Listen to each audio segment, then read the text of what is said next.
The following program is a collection of stooges talking about happenings in the sports world. It is meant to be comedic informative.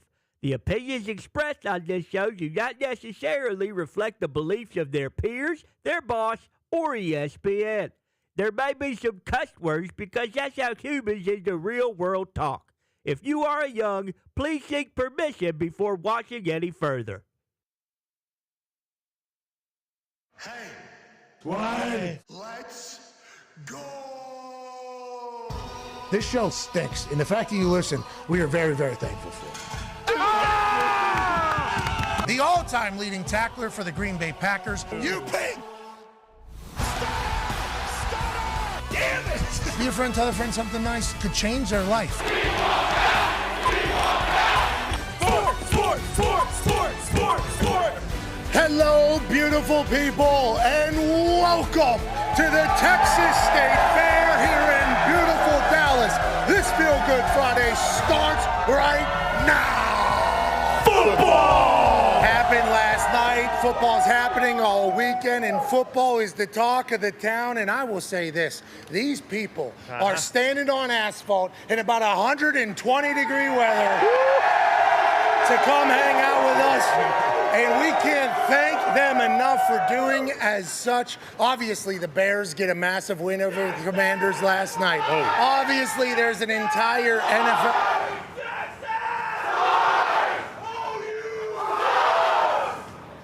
A fight? I thought they were going to do it again. There's a We just gotta mixture. stop right there. We know that one. Okay, so anyways, it'll be a mixed crowd tomorrow here. We've got a lot to chat about. We are in the middle of the Texas State Fair. All these people that are standing behind us and walking and milling around behind me here had to pay to be in here. So massive appreciation and thank you to everybody stopping by. They're drinking beers already. I think with this sun, it's going to be a long day. The boys are here of the Toxic Table at Ty Schmidt and at Boston Connor, looking fantastic today, Con Man. Thank you, Pat. Yeah, I figured, the Bears, who knows what's going to happen, so I'm going to wear the bear now, honor them for the fantastic performance they put on last night, and then next week we're right back at it. Bears will probably have the #1 overall pick again. Ty Schmidt, NFC North, you guys a little bit worried about the Chicago Bears getting hot? They go into the Commander's house, the place that has the poop pipes bursting. Yep. Magic Johnson is in there. PFT Commander's in there with a tattoo on the line, and they just dog walk the Commanders. Are you worried in the NFC North about a new king potentially? No, I don't think so. I mean, we said last night, as soon as that news that Dick Butkus had passed away came out, foxhole mentality. I mean, we should have known, hey, no matter what was said before this game, the Bears are going to absolutely destroy the Commanders, and they did. But we'll see if they can do that next week. I'm not, gonna put all my chips in the pot of, hey, the Bears are the best team in the NFC North now. Let's slow our roll a little bit on that one. Well, one half of the hammer, Dahn. Cowboys. Tone Diggs is here looking spectacular. Thank Felt you. like the whole world was on the Commanders last night, including our set. Big day for the books to get a big Chicago Bears win. First time in 15 tries. They get a dub walking off the field. To say the least, at least 75% of the money was on the Commanders last night. And for good reason. I mean, the Bears have been absolutely terrible, but they came out, they fought, they actually ran Justin Fields a little bit. Justin Fields threw it to DJ Moore a ton, which he's a perfect passer rating throwing to. So they had, and it was a death game. You can't never bet against death. And speaking of a death game, and obviously the NFL lost an incredible legend, also joining us here is a man who's the all-time leading tackler for the Green Bay Packers. A man who's a college football national champion. A Super Bowl champion. The president of Ohio. Ladies and gentlemen, A.J. Hawk! Appreciate it. AJ, I was going to lead the show with the rest in peace to Dick Butkus, but since you were a linebacker, especially in the NFC North, who grew up watching Dick Butkus and learning and studying Dick Butkus, the NFL lost a great one, AJ. Honestly, a man who loved football through and through and represented our great sport. Yeah, they did. There was a great clip of Dick Butkus, I believe, when they were unveiling his statue at Illinois, and he said, "I just enjoyed knocking the hell out of people." And that's what he was saying just a couple years ago. So yeah, lost a great man, great linebacker that was very physical, and I think set the tone kind of for all the linebackers that came after him. Michael Lombardi will be joining us in about 17 minutes from his house in Atlantic City, New Jersey. He had a tweet that said, pre-snap, Dick Butkus was a ballerina. Post-snap, he was a bull or something like that. The guy had it all. He was able to knock faces off, and he represented our sport well. We appreciate. Hey, job well done, Dick. Rest in peace. Rest in peace, Dick. Rest in peace, and thank you for your service to football and to the NFL. And did you think that the Chicago Bears were going to rally behind that? Because honestly, they cut Chase Claypool to the Miami Dolphins this morning. Congrats to both parties kind of moving on, both Chase and the Chicago Bears. But did we think that this Chicago Bears team was a team that was able to get motivated or rally? I didn't think so. But then once we watch how spirited they were, how they were playing, how DJ Moore was seemingly catching everything, Justin Fields was dropping the ball in the bucket, Justin Fields was running people over. Shout out to Getsy finally running Justin Fields. It did feel like they were playing for something bigger than themselves and a legend passing away. Yeah, it did, but also it seemed eerily similar to last week when all of a sudden the Commanders are starting to make a comeback. That's why I give the Bears credit, because they were able to hang on and find a way, get that great final touchdown to DJ Moore, the ball that almost was a pick six, too. Very scary if you were a Bears fan on that play, but give them credit for winning and finally getting on the board. I think my favorite part of the whole thing is at halftime, the Commanders are down 27-3 at home. On prime time, sold out building 3 straight times. Magic Johnson, new owner for the Commanders, came out and said, you know, our fans are re-energized, revitalized. We've sold this place out 3 times. They're excited. The last 2 games, Bills at home, boat race. Bears come into town 27-3 at halftime, boat race. And then coming out of half, Kaylee Hartung, sideline reporter for Amazon and also a part of NBC News, I do believe, she had a conversation with Ron Rivera about, hey, Ron, what did you ask the boys? This is what Ron Rivera had to say coming out of half about what happened at halftime. What did you say to try to rally your guys during the half? I let them talk to each other. Okay? Well, guys that got to do to the guys that are going to go out on the field, so those things that they talked about. And what did they say? They talked about doing it for each other more so than anything else. This guy's checked out. Come on. Is he not? Kidding. I mean, the only thing coaches are really, I mean, there's a lot of hats, speaking of. Hell yeah. This one's pretty sick. Good ring. Good hat. It's pretty, makes me feel real professional. Feel like Tone Diggs a little bit. But the coaches wear a lot of hats. Got to put the schedule together. You got to deal with everything going on there. You don't really coach as much. But like halftime, when your team is getting buzzsawed 27-3, that's one of those moments where coaches come out and say, hey, we got to remember this. We got to focus on this. Each play, each drive. There's not going to be a 24-point play that we'll be able to have. We just got to do one step at a time. And Ron Rivera goes in there 27-3 and goes, I ain't got shit to say. Let's let the boys. Let's let the boys talk. I'm very worried that Ron Rivera has lost his fastball completely as a head coach, and with the new ownership in town, with how it rolled last night, I think all eyes are on Ron Rivera. And I hate it because the guy played. Yeah, of course. The guy's coached. He's beloved. We've appreciated him. But it feels like he's checked out. I can't be the only one that's thinking that. No, and we love Riverboat Ron. Like his aggressiveness, love what he's all about. How many times are they going to cut the camera to him on the sideline looking like a complete clueless dipshit, though? Because I'm not kidding. Every single time he came on the screen, I believe he has the tinted glasses that go to tints when you're in the sun. Yep, and then they go to transition lenses. Cool. There it is. And it didn't seem like he had anything to say. And sometimes if they're, looking on the field and, they're waiting to hear a call, sure, that's fine. But there wasn't a point where they cut to the sideline, he's talking to the team or at least making some adjustments. I believe Michael Lombardi also said, we are watching Coach Mal practice live here, talking about Riverboat Ron. Well, and what they were doing on defense with Jack Del Rio, there's never an adjustment to DJ Moore doing his thing. He goes for over 200 yards, 230 yards, 3 tuds. Let's not just continue to harp on how good the Bears are and how bad the Commanders are. Howell threw for 388 yards. He threw for 388 yards, and they still just get absolutely slaughtered. Defense got to get it figured out. Whole team's got to get it figured out. The Commanders are becoming a laughingstock again. They are giving up a ton of points, but he's not even Riverboat Ron anymore. So it's 27-3, and then it's 27-11 or whatever, and then they get down and it's 4th and 2 on like the 11 or 10 or something like that. And they're moving the ball. And they kick the field goal, boo birds from everywhere. He might be checked out. He's not even Riverboat anymore. I'm worried about and Magic came out, and you know how Magic, he's great on X, he's great on Twitter. He put out a tweet that they were playing with no passion. He did not sound happy. I don't know how long Riverboat's going to be. Yeah, I saw Josh Harris rocking his Louis Vuitton jacket up there. He's an interesting guy. Like he was having a blast. I don't think he's much of a public speaker, but he's going to get a winner over there with how much money he has. We just don't know what the future looks like. Now, let's talk about why we're here. Hell yeah. In Dallas, Texas. Come on. So for those that don't know, the Cotton Bowl is in Dallas.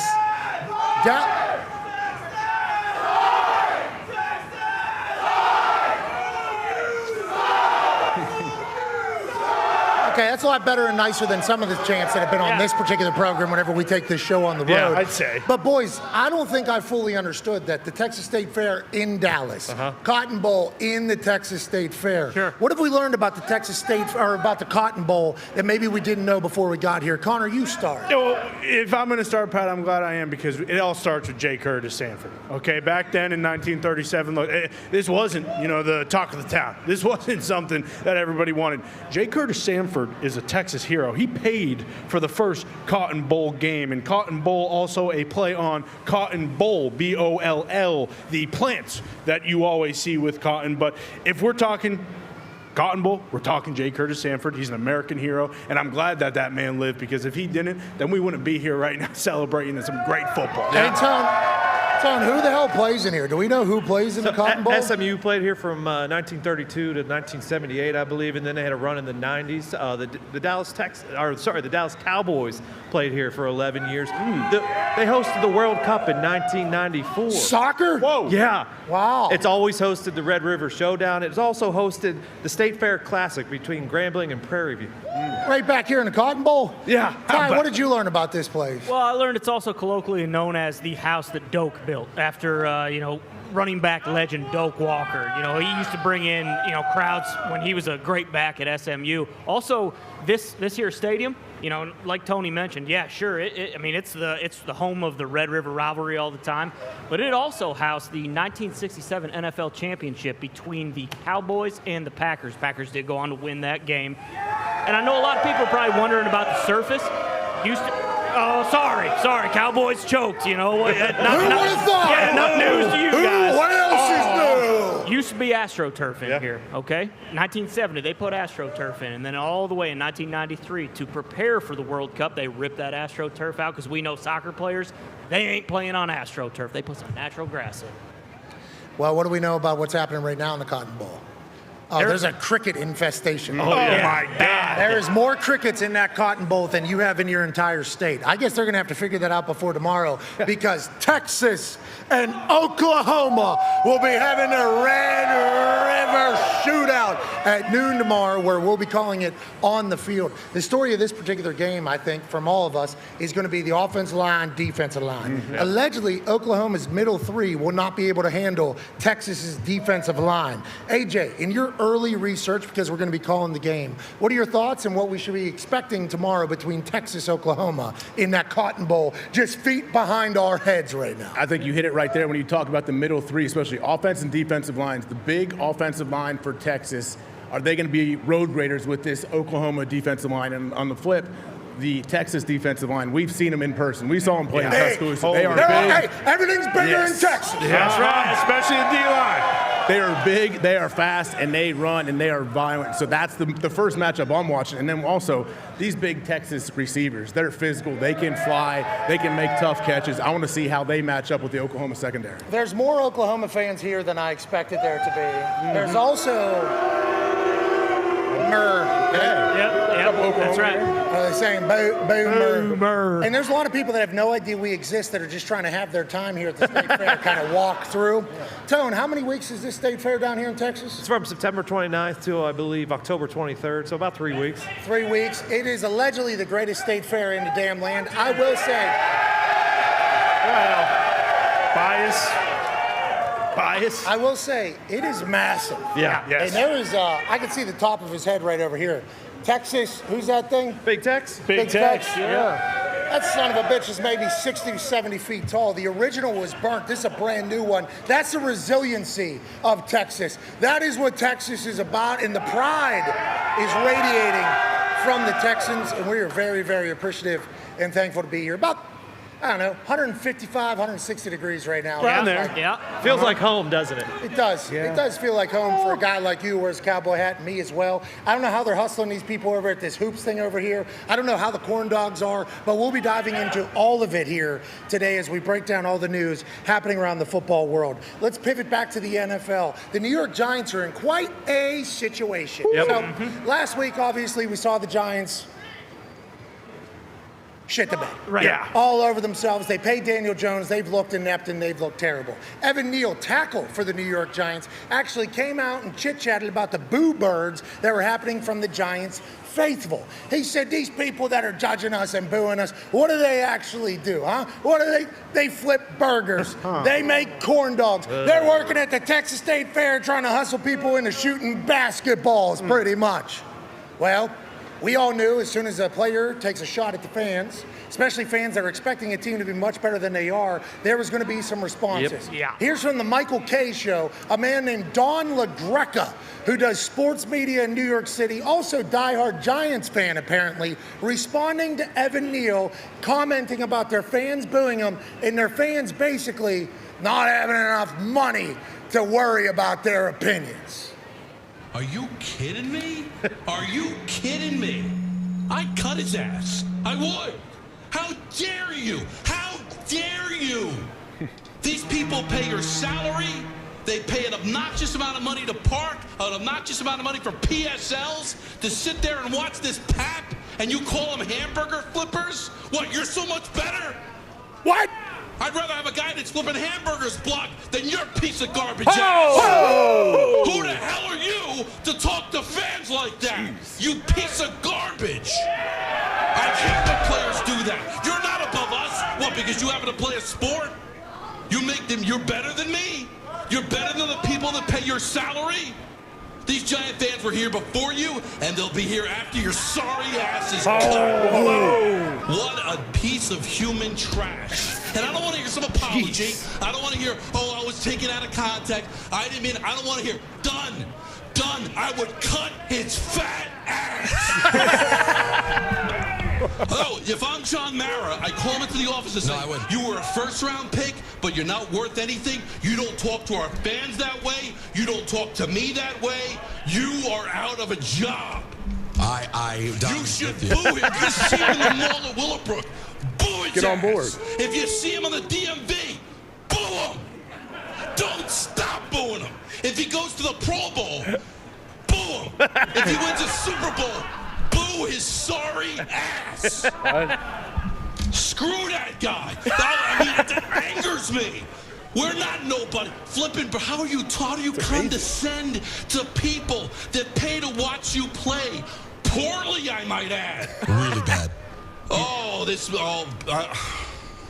We're not done. No. I hate players like that. I thought it was Despise them. I was gonna say, if the whole thing was he just said boo louder, I was gonna be like, oh, so he's saying like we deserve it. Like, no, keep the boos coming. That's where I thought you were going. Flipping hot dogs. Think about how wrong I was. I thought he was gonna say, no, keep booing. We deserve to be booed. There are people in the stands that are doctors. They cure diseases. They're Giant fans too. There are people that are architects. They build bridges and buildings. You block poorly. Don't ever talk to anybody like that again. Seriously, I don't care. First round pick, how much money hit to the cap. That would really show me something. Cut. And I know he'll get picked up. He'll play someplace else. One day, you're not going to play football anymore. Oh. And if there's a God up above, it'll be soon. And I hope you're flipping burgers. Jeez. And when I buy that burger from you, I'll spit in it.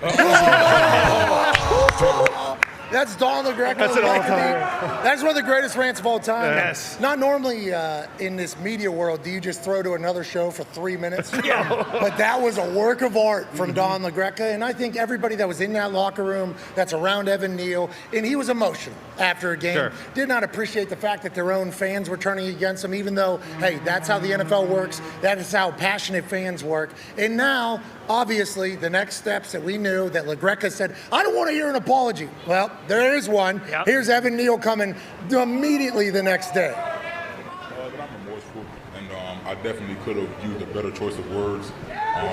Coming from humble beginnings myself, I never want to belittle anyone, regardless of their financial status or their occupation.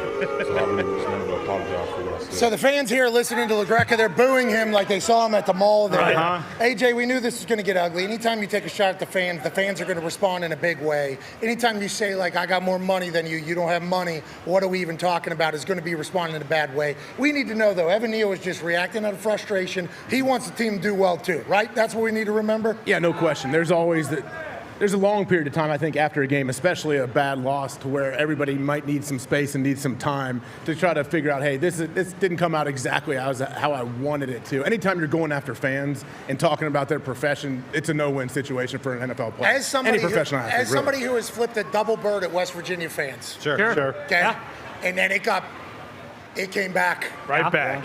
In abundance. Mm-hmm. Sure. It's a quick learning lesson, and especially in the NFL. And he said PSLs, those are the seat licenses to even buy tickets you have to buy, especially at MetLife Stadium with everything like that. One of the greatest rants that we've ever seen in sports media, honestly. It was awesome. I loved everything about it. And when you talk about it, you could come as fans if you're playing well, and then maybe that's a thing.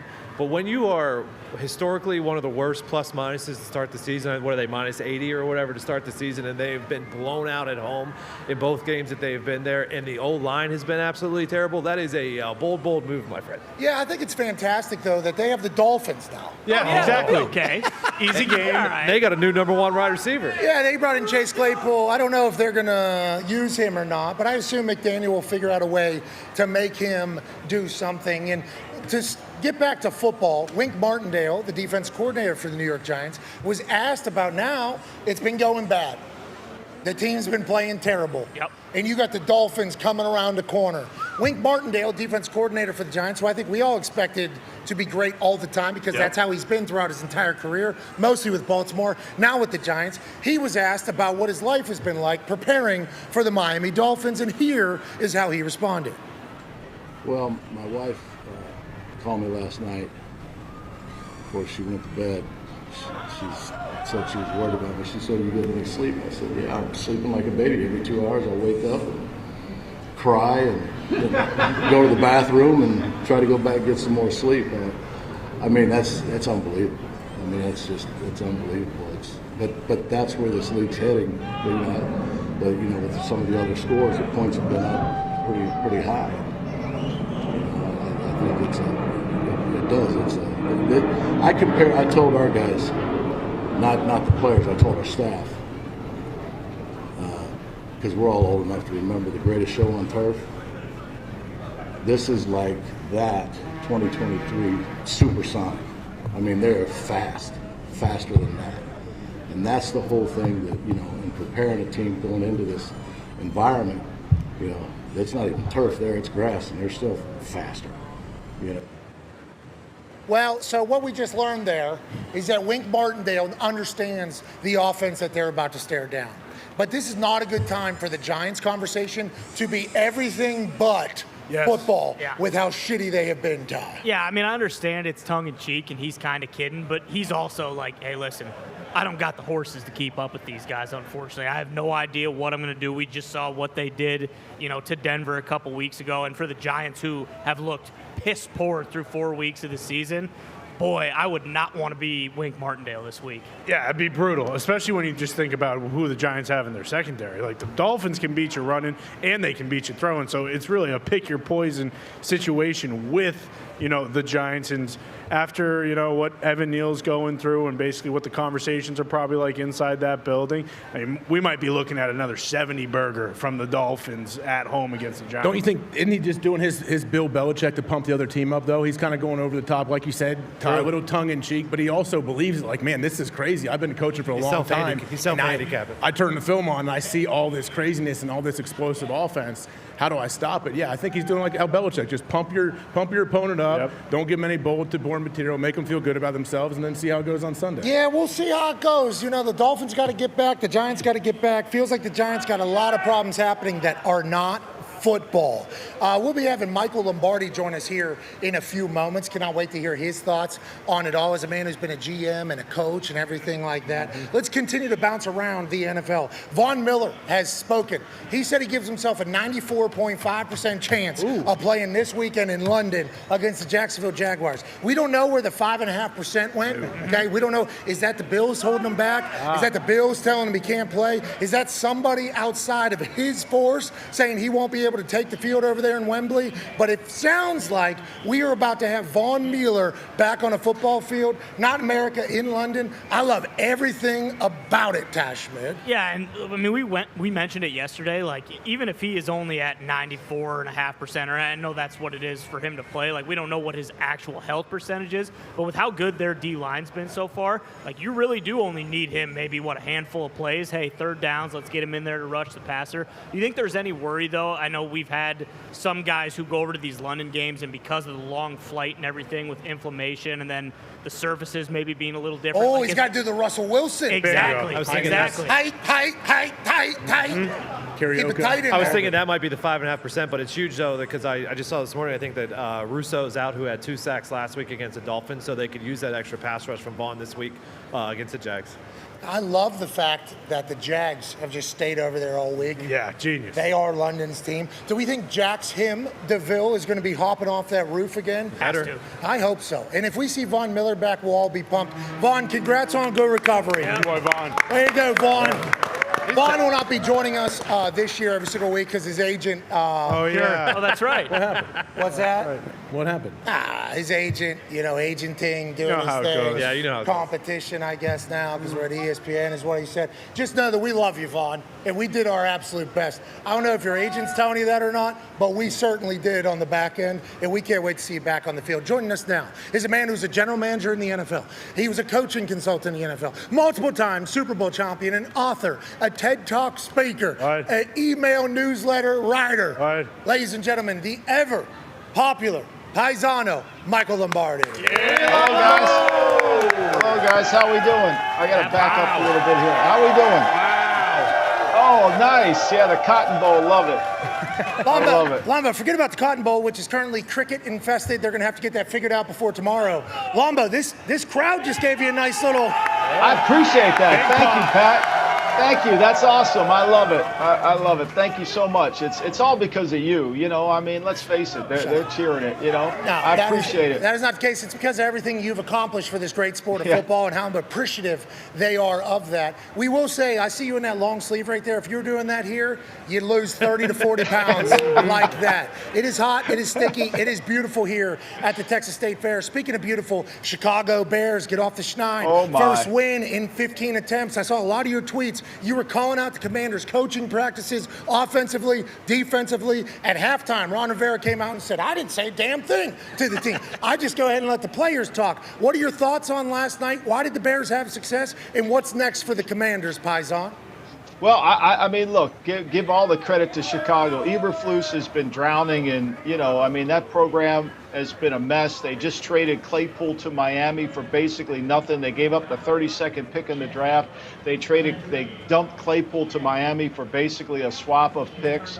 So that's been a mess, and they needed it. They've given up 33 points over the last 14 games on this losing streak, and so it was a welcome sight to win. And for the Washington football teams, I mean, there was no effort, there was no energy from the start. Chicago's missing a ton of players in the secondary. They couldn't really handle it. But once again, they got behind. Washington's defense, to me, has been so disappointing in the fact that they've not been able to get control of any game. They've given up over 30 points before that game, and now they're giving up 36 over the last 4 weeks. So, I mean, Rivera should be saying something. I mean, at some point, if a guy's got 280 yards on you, don't you double him? I mean, if we were playing in the backyard and we couldn't cover a guy, wouldn't we put 2 guys on him? You'd think. Like, at some point, don't we have to take DJ Moore out of the game? You would think. Yeah, I mean, and poor Sam Howell. You realize this, Pat? Sam Howell has been sacked. He's on David Carr trajectory of getting sacked. Like, he is going on that pace, and he's on pace now after 4 more sacks last night to get sacked over 90 times. At what point do we protect him? At what point do we say, look, we've got great receivers. They can beat their corners. All we got to do is block. But unfortunately, it didn't happen. Okay, so let's pivot back to the Chicago Bears, a team that you've had a lot of faith in all offseason. In Justin Fields. Getsy used him in a fashion I think that we all have been waiting for through the entire first quarter. He was running hard. So I'm trying to run some people over. I love everything about that. Who knows if that's sustainable at the quarterback position, but Justin Fields running, obviously DJ Moore did his thing, but the amount of times they had Justin Fields on the run, getting loose outside the pocket, I think was good football for the Bears. Why did it take so long? And you think this is what makes Justin Fields a successful quarterback, if he can be a successful quarterback in the NFL? Yeah, I mean, I think that's what you have to have. But I mean, Washington made no real adjustments to his game. That's I mean, a sick run right there. Yeah. I mean, look, you can show all the highlights of him running. He's an outstanding athlete, and he can run. But I was impressed with his throws. I mean, he made a lot of good throws last night into really, I wouldn't say tight windows, but he put the ball in spots where the receivers made plays for him. Even the touchdown pass that should have been, the pass incompletion late in the second quarter, that could have easily been a touchdown pass or a pass interference. So, look, it's something to build on. They got some momentum. They got it going. And the offensive line didn't wear down. I mean, this Washington front has all first-round picks on it, and they couldn't get near them. They didn't put any pressure on them. And Chicago did a great job up front, so you got to give them credit on that. And I think you have to. They got Minnesota, not a great defense. They got the Raiders coming in, not a great defense. If they can't build on this, then they're never going to build on it. A little 3-game win streak going up there in Chicago. I can smell Zito smelling it all morning. Zito, yeah. AJ has a question for you, Paisan. Lombo, this Chicago team, this offense specifically, is this a sustainable thing? Can we expect to see this moving forward? Are they going to be able to be explosive like this? We saw the first half last week, pretty much the whole game this past night. They looked pretty good. Can they continue this, I'm asking? Well, look, that was the 6th win in Justin Fields' career. That was his 6th win when he's been a starter. In every one of those 6 wins, when the opponent has scored less than 20 or less points, they've won. So, look, when the defense does their job, it's got a chance. I think he's going to start to see different coverages. They're not going to play the same thing. I think people are going to start heating him up a little bit like Denver tried to do in the second half of that game. But he's coming off the Denver game, the fourth quarter. He turned the ball over on the interception and the fumble. This game, he protected the football, which is really a giant step for him. So I think they've got to keep continuing to stress. Look, just like Josh Allen, take the profits. Don't try to make every single play on your own. And if they can protect the football with his athleticism running, they're going to have a better chance offensively. A lot of season left. Yeah. Maybe the new Kings of the North, the Monsters of the Midway. My God. Tone has a question for you, Paisan. Yeah, Lombo, one of potentially the earliest games of the year. Dallas goes into San Francisco. I saw a stat. I think Dallas is going to be playing with their O-line, for their full O-line complement for the first time in a long time. What is your early read on Cowboys and Niners? Well, I mean, look, everybody talks about, when Mike McCarthy took over, how bad Dallas was going to be on offense. And what McCarthy's done is improve the offense. This team controls the football. I mean, it's hard to get the ball. They control the ball for a long time. And, they have it 34 minutes and 37 seconds. You don't want to play good defense in the NFL, you play less defense, and that's why they're so good. Now, level of comp, who have they played? What great offense have they played? They really haven't played a great offense yet, right? So we don't know how good that defense will be. When they go against San Francisco, this is a team that's got 5 receivers that get out in the route, right? All their receivers have 14 or more catches, whether it's McCaffrey, Ayuk, Samuels, and Kittle. They're all good, and they can get 5 out of base. So this is going to be a game that Dallas has to control the football with their run game. They're the best team on third down in football. I think it's going to be a great game. I'm surprised the line has stayed at 3.5. I thought there'd be more money coming in on Dallas. But I think this is a game where losing Diggs hurts them. Because how do they match up? Because when you play San Francisco, you can't double everybody. You're going to have to give somebody, and somebody's got to cover. And if they protect well enough, they'll make plays. There's a lot going on. We're at State Fair. Yeah, come on. We're at a State Fair. A lot of stuff going on. Fair, you know what I mean? There's a chance. I love it. Son of a... Look good. Ty has a question for you, Paisan. Lombo, when you look at this weekend and you look at the Arizona and Cincinnati game, obviously everyone said when you look at Arizona's tape, like they're very physical, they play very hard. We've seen all the stats with Joe Burrow about how he has one of the worst QBRs in the league. We don't know if he's healthy. Now, I know the Bengals don't want to do it, but let's say they lose this game. Do you think they're potentially in a position to kind of just punt on the season, rest Burrow, and make sure that this injury doesn't become more serious than it already is? Pat just throwing one. I think, to me, they're going to give it every chance they have this year. They have to. They're not going to mail it in. And watching Burrow this week on whatever it was, TikTok or whatever we saw, he looked like he's moving better, right? It looks like in practice he was doing better. And this line, look, the guy's had 8 carries for 3 yards. He's playing on one leg.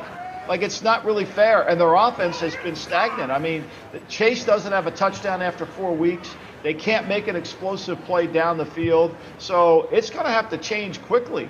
You know, his numbers, he averages 4.9 yards per attempt in passing.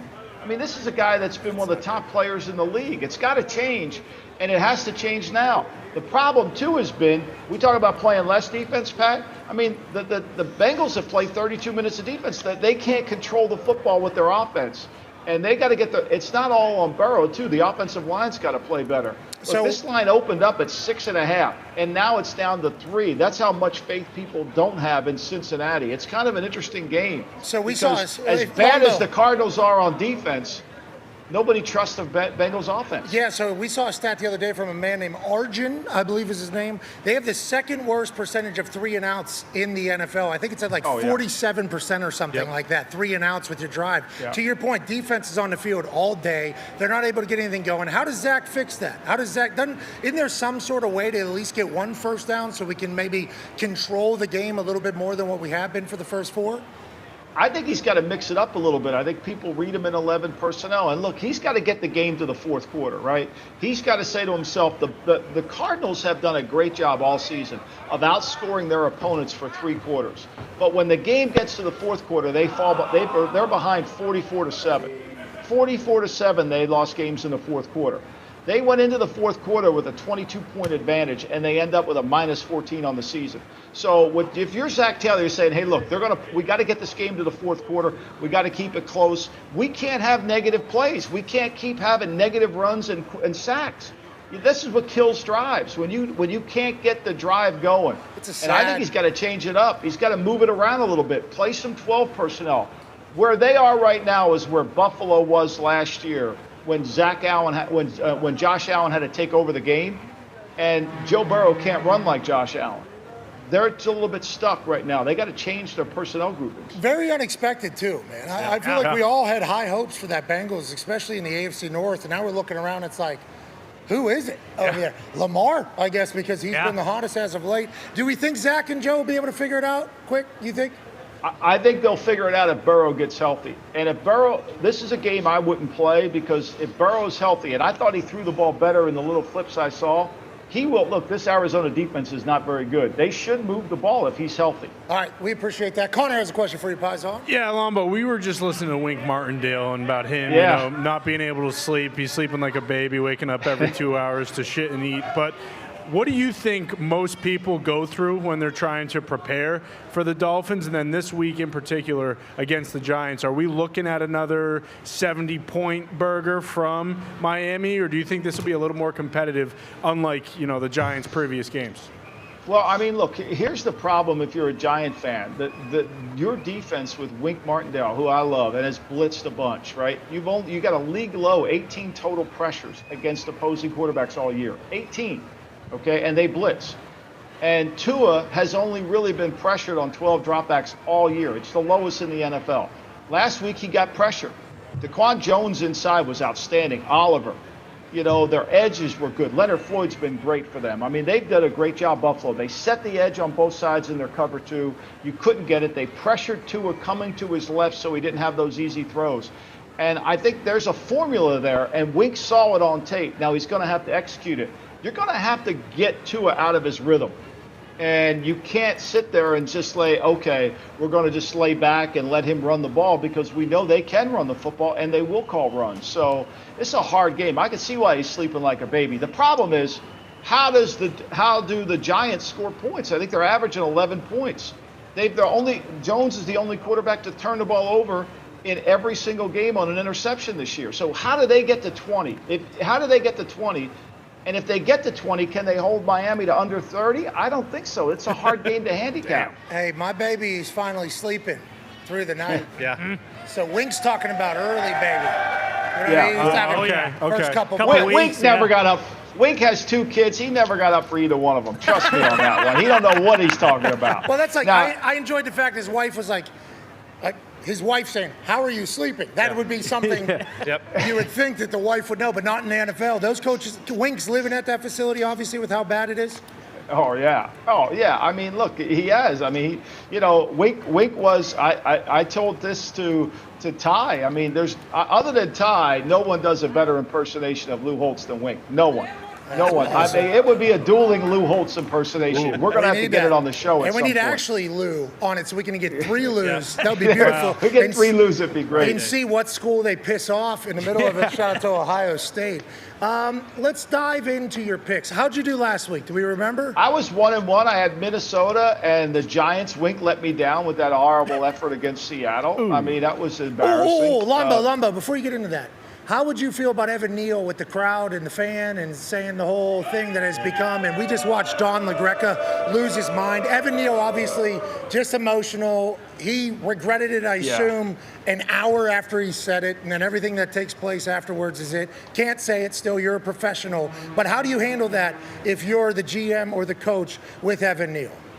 You got to block out the noise. We live in a world today where there's a constant range of noise. How many times have you wanted to answer a tweet that attacks you, and you think, no, I'm not even going to give this person the time of day. I got to walk away from it, right? It's that 20-second, 30-second rule. I used to tell my 2 sons, don't think twice, think 3 times. Don't go out tonight and think twice. Think 3 times. Think 4 times before you do something. Well, drink 4 times. Think 3 times. Yeah. That's the problem. What they did. But I think this young culture, they're so preoccupied with social media that if they're going to look at it, you got to ignore it. You got to ignore it. Only take advice. Jeff Van Gundy said this. You would only listen to criticism from somebody you would take advice from.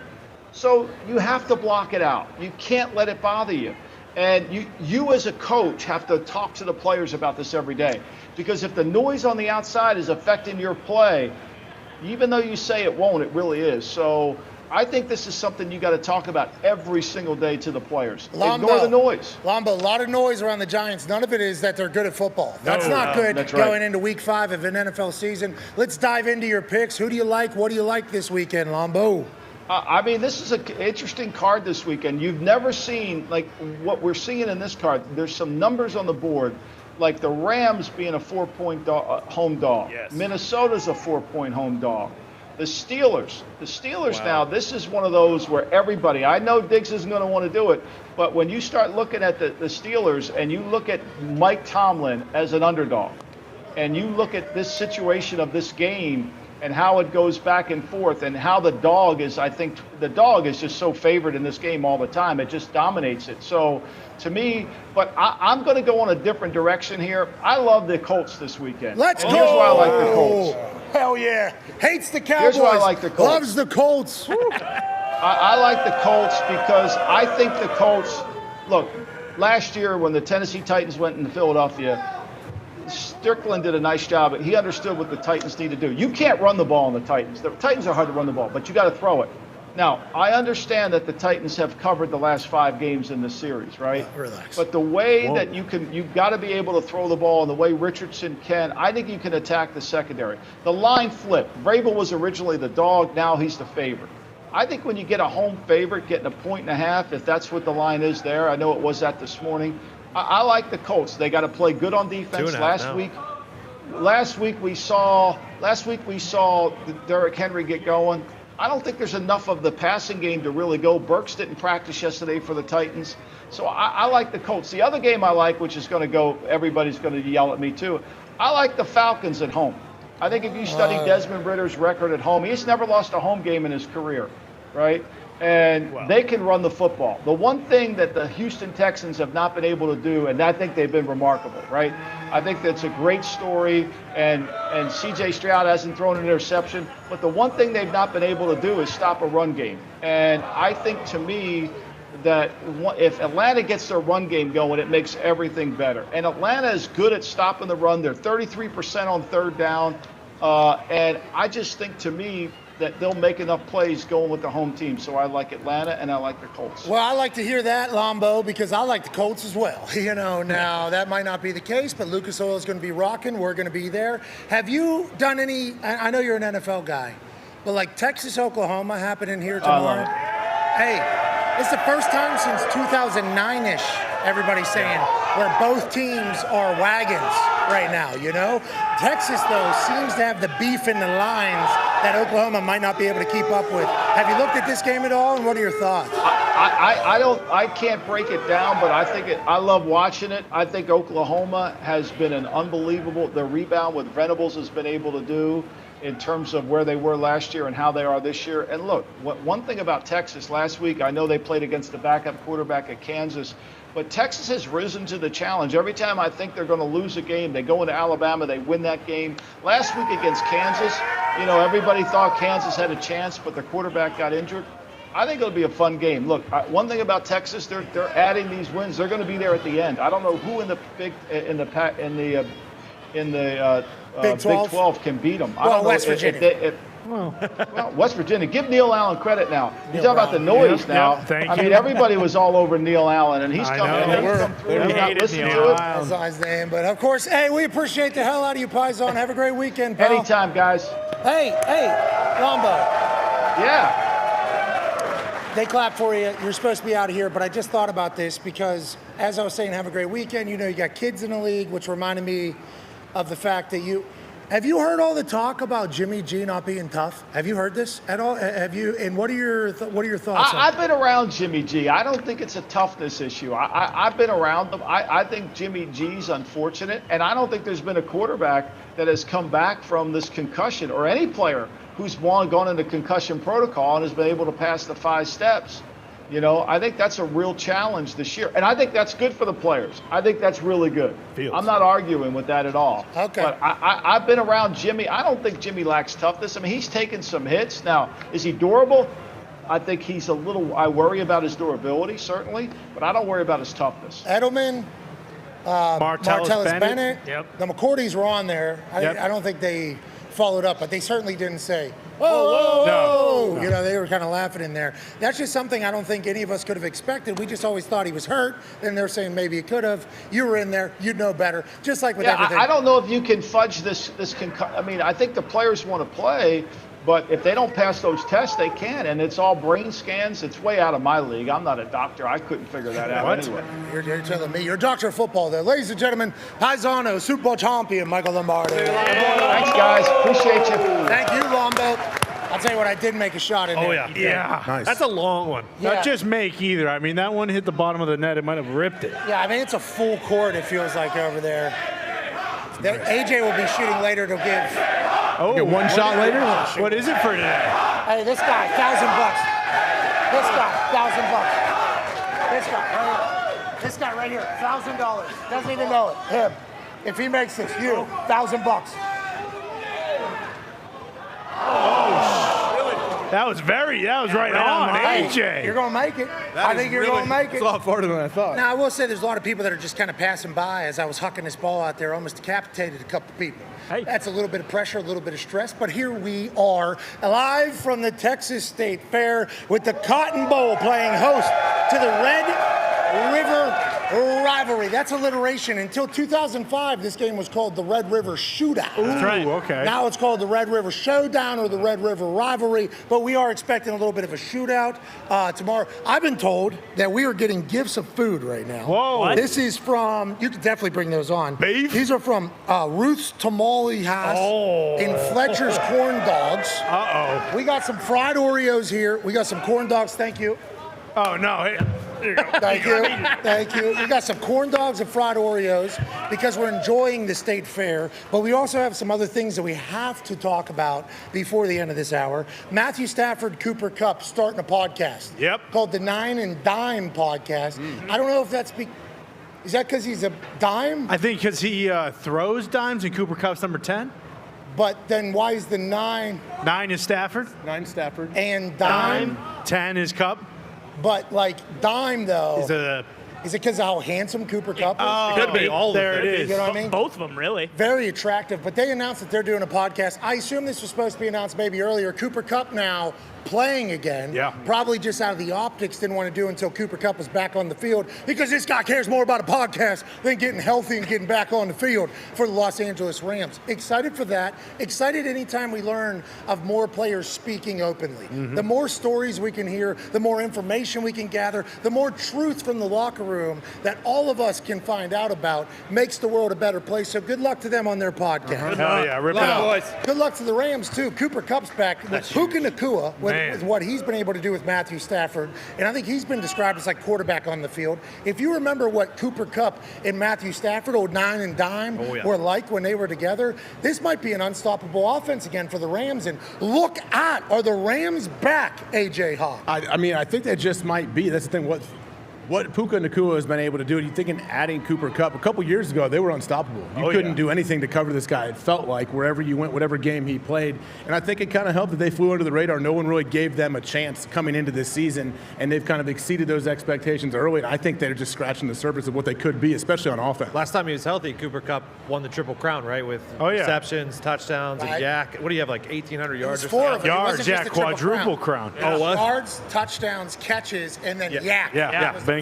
Unbelievable. Best wide receiver in the game, got that huge deal, and then he had a genetic hamstring thing that he said going on. Bingo. Hopefully they got that one figured out. Not just that, but before the season, we were talking about like, hey, what's the Rams' record going to be going into the trade deadline? Because if they're not very good, which everyone's expecting them to not be very good, then they're going to probably be looking at trading Aaron Donald and seeing what they can get back for him. But early on, like with the way the NFC is, them getting Cooper Kupp back healthy, like why couldn't this Rams team go make the playoffs? Why not us, they're saying? Because remember what Matthew Stafford said. Should have taken that out before I poured something in there. Well, probably should have rinsed out the inside of it as well. But hey, we're at a state fair, you live life a little bit. That's right. But Matthew Stafford gave that speech after that first win where he said there's a lot of things being said about this. Did he said the F word? Yeah, he did several times. I think he said a couple F words. Yeah. Disgusting. Can't have it. Potty mouth. Gross. Can't have it, No that wonder. child.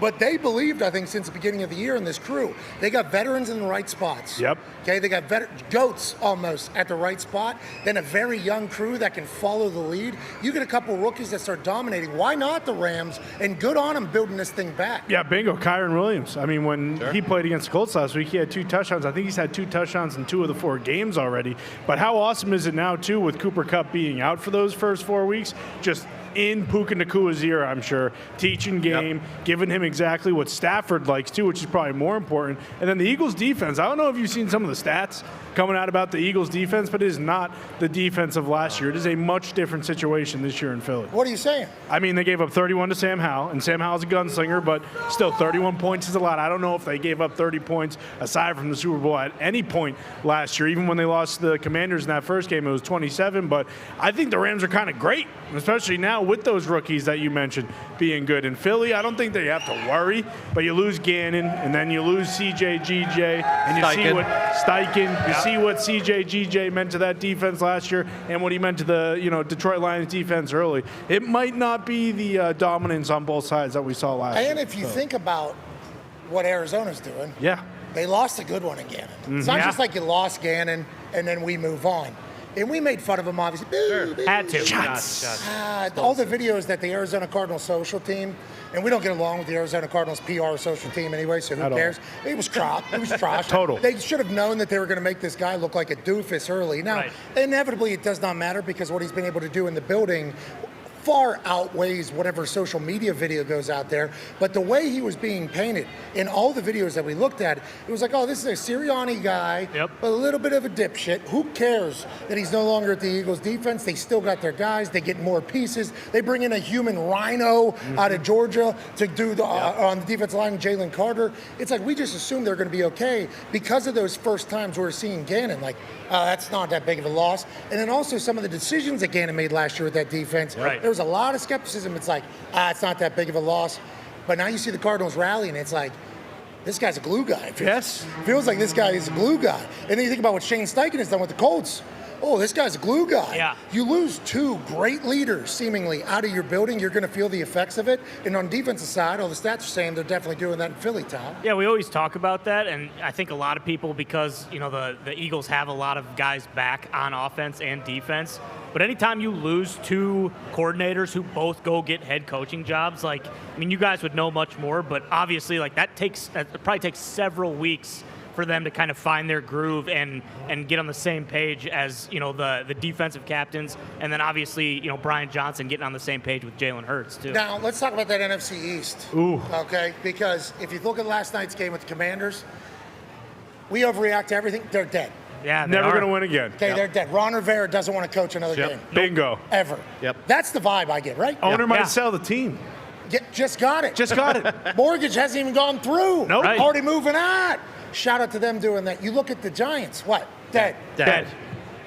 You look at the Eagles, different, still winning though. Still good, yeah. Still winning. And then you look at the Dallas Cowboys, who have been great, have rose from the dead already once this season. In the end, do you think the Dallas Cowboys end up surviving this whole thing? Yeah, I do. I think this is finally a year where they can try to get over that hump. Whatever. I'm not saying that's a Super Bowl championship, but I'm saying I think they can definitely make it. What's the hump? I think exactly. The hump is let's not lose in the first round of the playoffs. Let's at least NFC Championship. Let's get to the Super Bowl maybe. I don't know. I'm not saying they will, but I'm saying if there's ever a year, this looks like a good year if Micah Parsons can stay healthy as well as multiple other stars they have. Well, and they did that last year, right? They beat who? Tampa in Tampa on the road. Like the hump. Tampa team stunk. Yeah, the hump for them is a Super Bowl, I guess. Exactly. It's the Dallas Cowboys, so expectations are sky high. Yeah. Speaking of that Tampa team, we have Baker Mayfield joining us in about 35 minutes or so. What's that all about? Texas boy. Yeah, what are they doing? He's from Texas. From Texas Austin. boy. Probably makes it worse that he went to Oklahoma. They didn't recruit him. He walked on at Texas Tech. That's on Texas. Yeah, not that's on all Baker. on Baker. No. These people have no idea what they're talking about. He got run out of Cleveland. What? Can't get on the field of Carolina. What?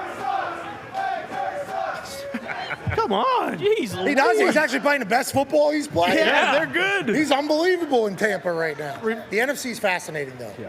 Because we talk about the Rams maybe going. Why not? Yeah. You know, why not the Rams? Yeah. Eagles, we assume, are just going to be good because of the leadership they have on the field. But they've lost some things behind the scenes that we're seeing kind of play out. We get a chance to chat with Jason Kelsey a couple weeks ago after his documentary premiered, and he said every team is different than the previous team. Different situations. We have to learn about each other. We have to do that. I think the Eagles are still the wagon, but the Niners, who have the Cowboys this weekend, have a chance to really cement we are the daddies of the NFC. Yeah. And I'm excited to kind of watch that whole thing take over.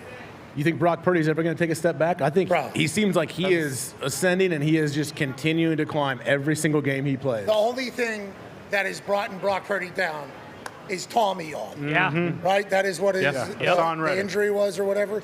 That's the only glitch we've seen in the Brock Purdy ride that if he was here at the Texas State Fair would be going yodelly, yodelly, yodelly, yodelly. The guy doesn't lose. No. He doesn't seem to get rattled, and he always makes the right decision. Brock Purdy's a dog getting paid $940,000 a year, so they can continue to build around him. That team, I think they show the rest of the NFL this weekend, they're daddies when they beat the hell out of the Dallas Cowboys. Yeah, I'd say. That's what I think is potentially going to happen. You can yell it too. They know. And like, they're so good every single year, so you kind of just discount it, but like their defense is unbelievable. You know, everyone's talking about Micah Parsons and how good, and he's unbelievable, but their defense is insane. I agree. Hour 2 will be on the other side of this break. We'll be joined by Baker Mayfield. Be your friend, tell a friend something nice. See you then.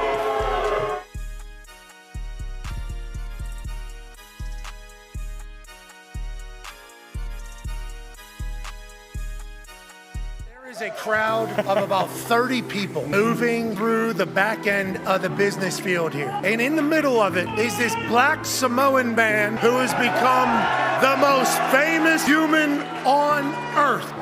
Great guy. Ladies and gentlemen, the GOAT, Dwayne "The Rock" Johnson.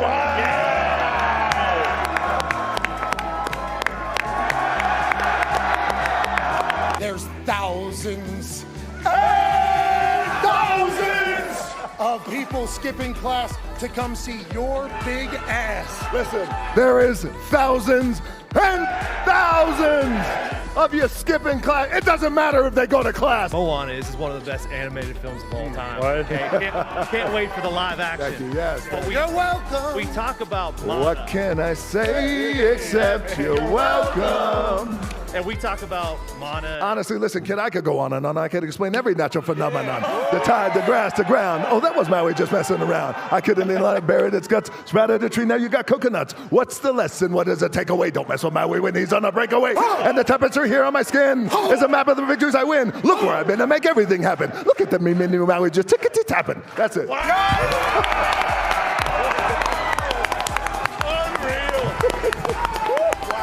Still got it. On the Samoan side, Polynesian side, we have a word called mana. Mana is spirit, mana is power. Mana comes from in here. It's the thing that gives you goosebumps. It's that thing you feel. It's that thing when I walked out and we felt this thing. This is mana.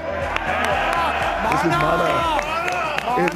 It's very, very, very real, and you could feel it. Mwah. Little things like I don't get driven anywhere. I don't want to get driven anywhere. I don't like chauffeurs. Keeps me in my way just a little grounded. Like I could drive myself everywhere and not telling some guy, hey, take me here, take me there. That is something I'm gonna start saying like, yeah. Because when they open your door, you feel so bad. I can open my own door, dude. They're trying to be courteous, it's their job. But also, the day I stop opening my own door is the day I become a big old bitch. Here we go. That's a big cup.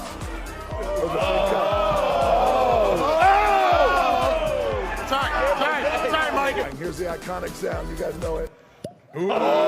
This special Terramana toast goes out to Passion. Congratulations on your show. Very proud of you. Very proud of all you boys. And to all of you, love you guys. Thank you for the support. Keep kicking ass. Cheers.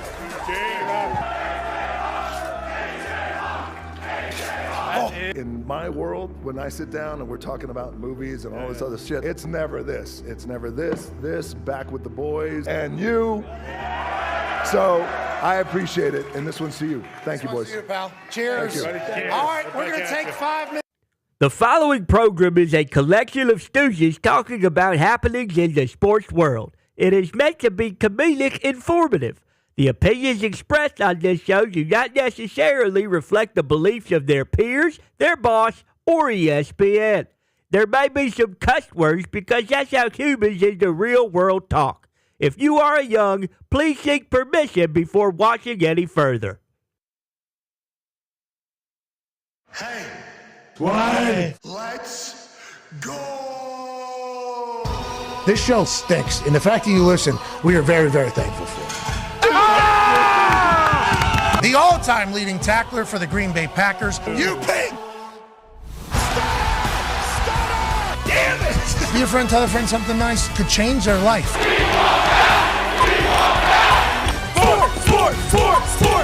Sport. Hello, beautiful people, and welcome to Dallas, Texas, here at the Texas State Fair. It's Feel Good Friday, October 6, 2023. Hour 2 starts now. Football is happening in that Cotton Bowl tomorrow as Texas and Oklahoma will battle to see who owns the year of the Red River Rivalry. Showdown. Used to be shootout. I was letting the crowd talk, but thank you, boys. No, so it's Texas fight. OU sucks.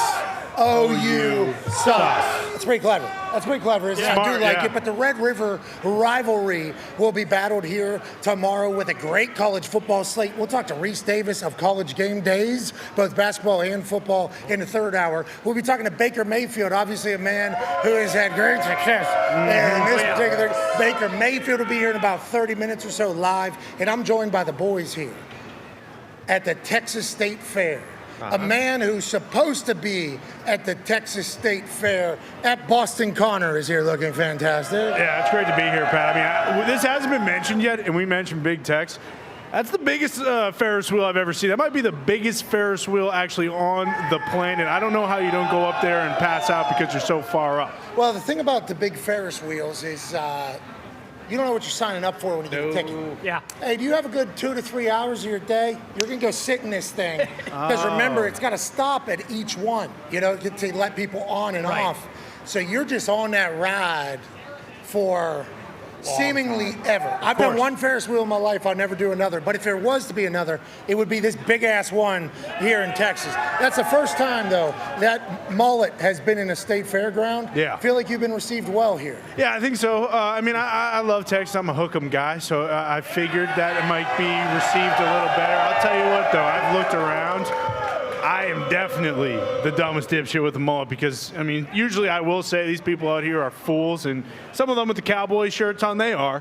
But overall, walking around, there's a lot of weapons in this place. Yeah, there are. There's a lot of weapons. Literally, probably, too. The temperature. I don't know what the security process is. Don't tread on me, brother. I thought he was right. We're in Texas. Yeah. It is something to think about. Come and take it.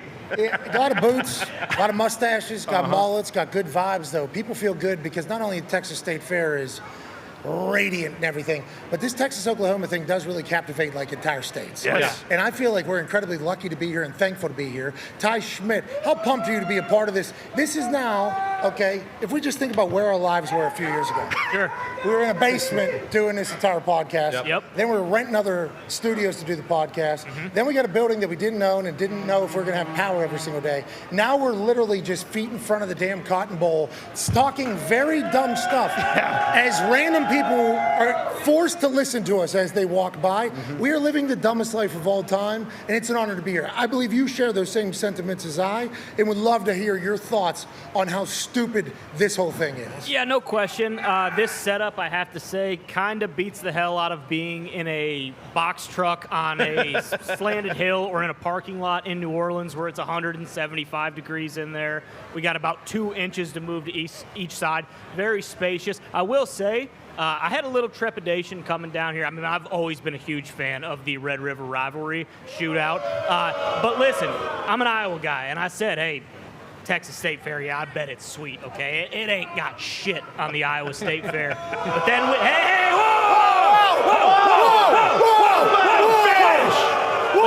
But then, let him finish. Let me get to the point, you idiots! Then we set foot inside these hallowed fairgrounds. I'll tell you what, everything is bigger in Texas. This place is awesome. They didn't let you get there. They didn't. You almost stopped. You almost didn't want to say I was going to say, you know what, screw it. This place actually sucks. Iowa State Fair is way better. They know that you're joking. This is like an amusement park. Yeah, it is. That's what it feels like. It's not like a state fair. It feels like it's an amusement park. Right on the other side of this, I don't know which way, there's a pond where people are on swan boats doing this thing. There's 55 dinosaurs in there. Yeah. We got the Alamosaurus, which is like 60 feet in the sky. It is bananas here, but nothing is as bananas as a man who feels like he's back home. I've never seen somebody breathe air easier and have a weight off their shoulders more than when Tone Diggs stepped off the plane into this great state of Texas. Tone, I know you're loving it. Yeah, I might have physically been born in Pittsburgh, but spiritually I was born in Texas. Come on, Tony. I walked off that plane today, and the air just tasted better. It smelled better. Everything was perfect. And then to your guys' point there, when they go to the 5-shot of us and you see the Cotton Bowl in the background, it's like a very, very surreal feeling that trust me, I do not take that for granted ever. There's one man who should be here, and that's a man who's a college football national champion, a Super Bowl champion, a Ryder Cup winner, the all-time leading tackler for the Green Bay Packers, a COVID survivor, the current president of Ohio, the father of 10, AJ Hawk. Great to be here. Hey, it feels like these Texas folks love. Yeah, bro. That's right. I hear you. These are some nice people over here. Come on. Say something to your I appreciate it. We'll go to the Texas Sopapilla factory after the show. I'll buy them, guys. I do believe we've already opened a tab at one of these places for these fine people. Go ahead and get yourself some beers if you want to hang out. We appreciate you. All right, let's start talking about stuff happening around the sports world. Yeah, I know the NBA is tipping off, and there's a little bit of chatter from LeBron and Malone, and I believe Coach Malone was actually on our show when some of this stuff. So once again, we find ourselves in the middle of ridiculous stuff, dumbest life of all time. But the NBA is going to be sweet this year, okay? We all agree. Team USA is going to dominate the Olympics next offseason. Of course. You know, in 2024 in Paris, because Joel Embiid is signed on to the team to represent the country his son was born in, which is the United States. The Europa Basketball League, though, is the greatest environment in professional basketball. This video hit the internet yesterday, and I had no clue. No, I know the European psychos for soccer. They're called hooligans. Right. They have flares. I actually went to a game over there as a child whenever I was playing soccer overseas. There was a man in a thong bikini with a drum literally 2 feet from my face. Flares 4 feet on the other side. People singing and dancing the entire time. Almost had cheeks to cheeks after a big-time goal was scored in the 91st minute of said soccer game. But how they treat basketball, I think makes sense whenever you start thinking about who's at the top of the food chain currently for pumping out great basketball players. Look at this environment and listen to these fans getting excited for the first professional game in... I believe this was it Turkey? Turkey? Turkey, I believe. Turkey. Yeah. Turkey flags. Listen to this. Shattering to start the new Turkish Airlines EuroLeague season. Basketball? Basketball. There is not a soul who isn't shaking. Man. They are testing out the foundations of the Stark Arena. Did we know that they took soccer to basketball? I did not know that. That is awesome. We need to go to a game. Do you remember Jokic talking about this last year? I believe someone asked him, like, are you ready? Are you mentally prepared for what playing on the road against the Lakers at Kripp Staples Center, whatever the hell it's called? And so Jokic basically said, like, hey, brother, I played in Serbia. I don't know if you've ever seen what it's like over there. That's not just Turkey. That is damn near every single country. I mean, Luka, there are clips of him playing for Real Madrid. You can go back and look at those. They're crazy in Spain. They're obviously crazy in Turkey. Crazy also in Latvia. It's absurd how popular it is over there.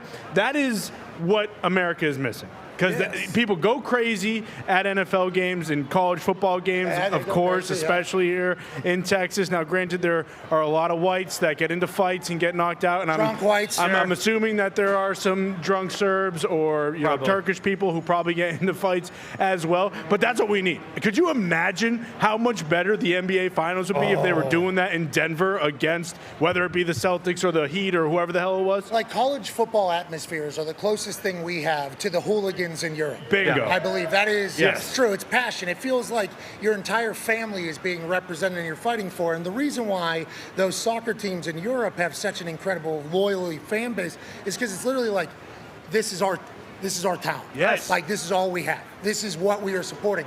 If we are reading the documentaries properly that we watch, we obviously didn't grow up over there. So you have a real loyalty to that because this is your town.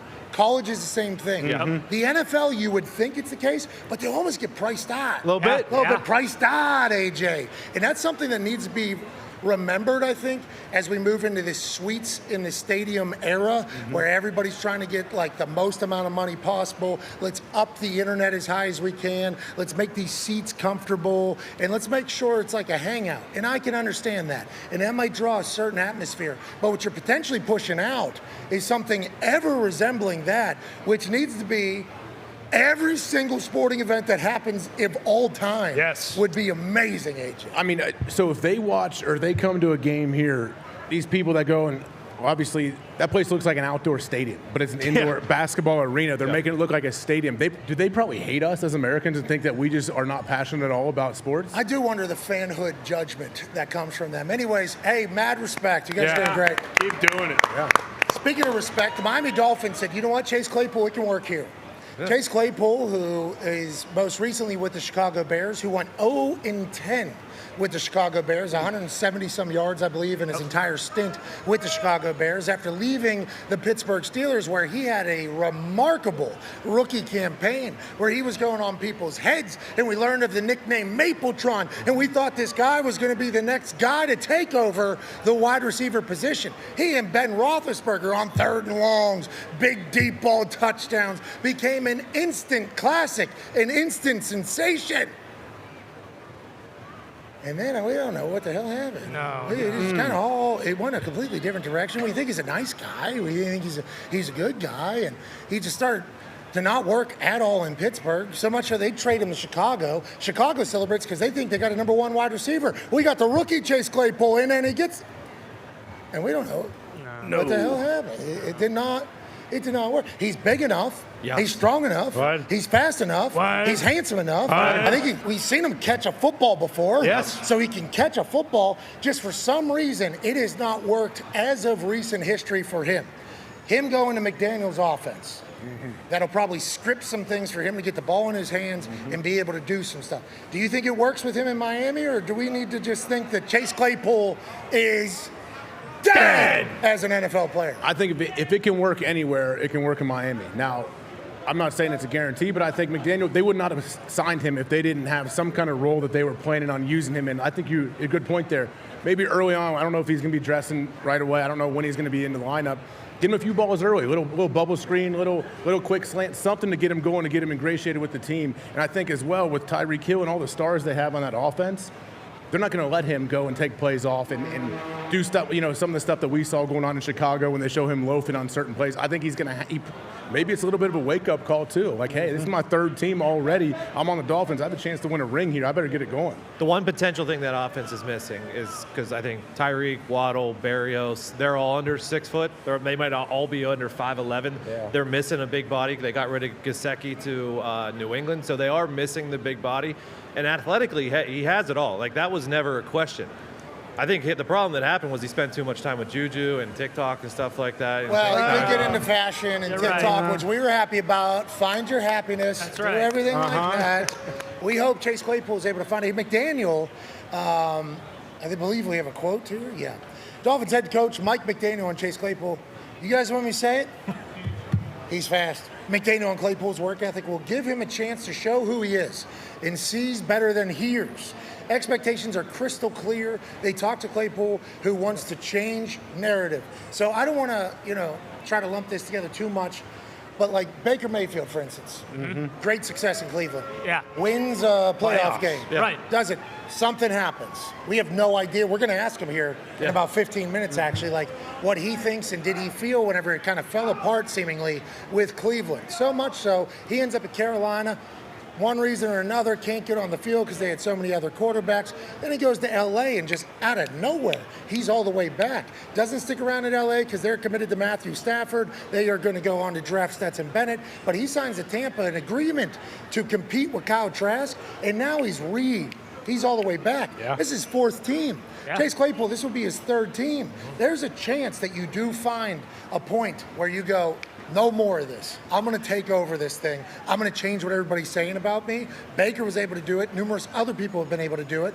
I guess Chase Claypool certainly has his best opportunity to do that right now. And I think we all hope that he does, because when he's playing good, it's electrifying football when he's going on people's heads every single weekend. Well, and I think the expectations part is big too. Like, obviously the expectations in terms of like, hey, you got to play hard. You can't be out there loafing on blocks when we're throwing bubbles your way, and like that is your job. But also, he's not the number 1. He's not the number 2. Like, in terms of where their weapons rank on the offense, like he doesn't need to do more than Tyreek or Waddle or even Achane now. Like, so if he can just kind of create a little niche spot for himself, I'm sure that's a lot easier too when it's not going into every game like, hey, I'm not getting balls anyway. Yeah. But also, the expectation is that I need to have 10 catches for 150 yards and 2 touchdowns. Yeah, a lot of pressure off. The offense is good.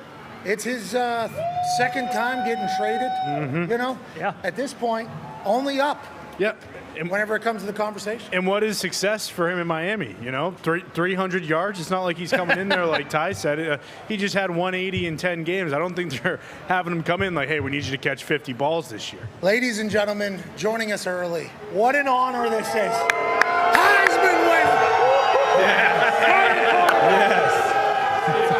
Ladies and gentlemen, Baker Mayfield.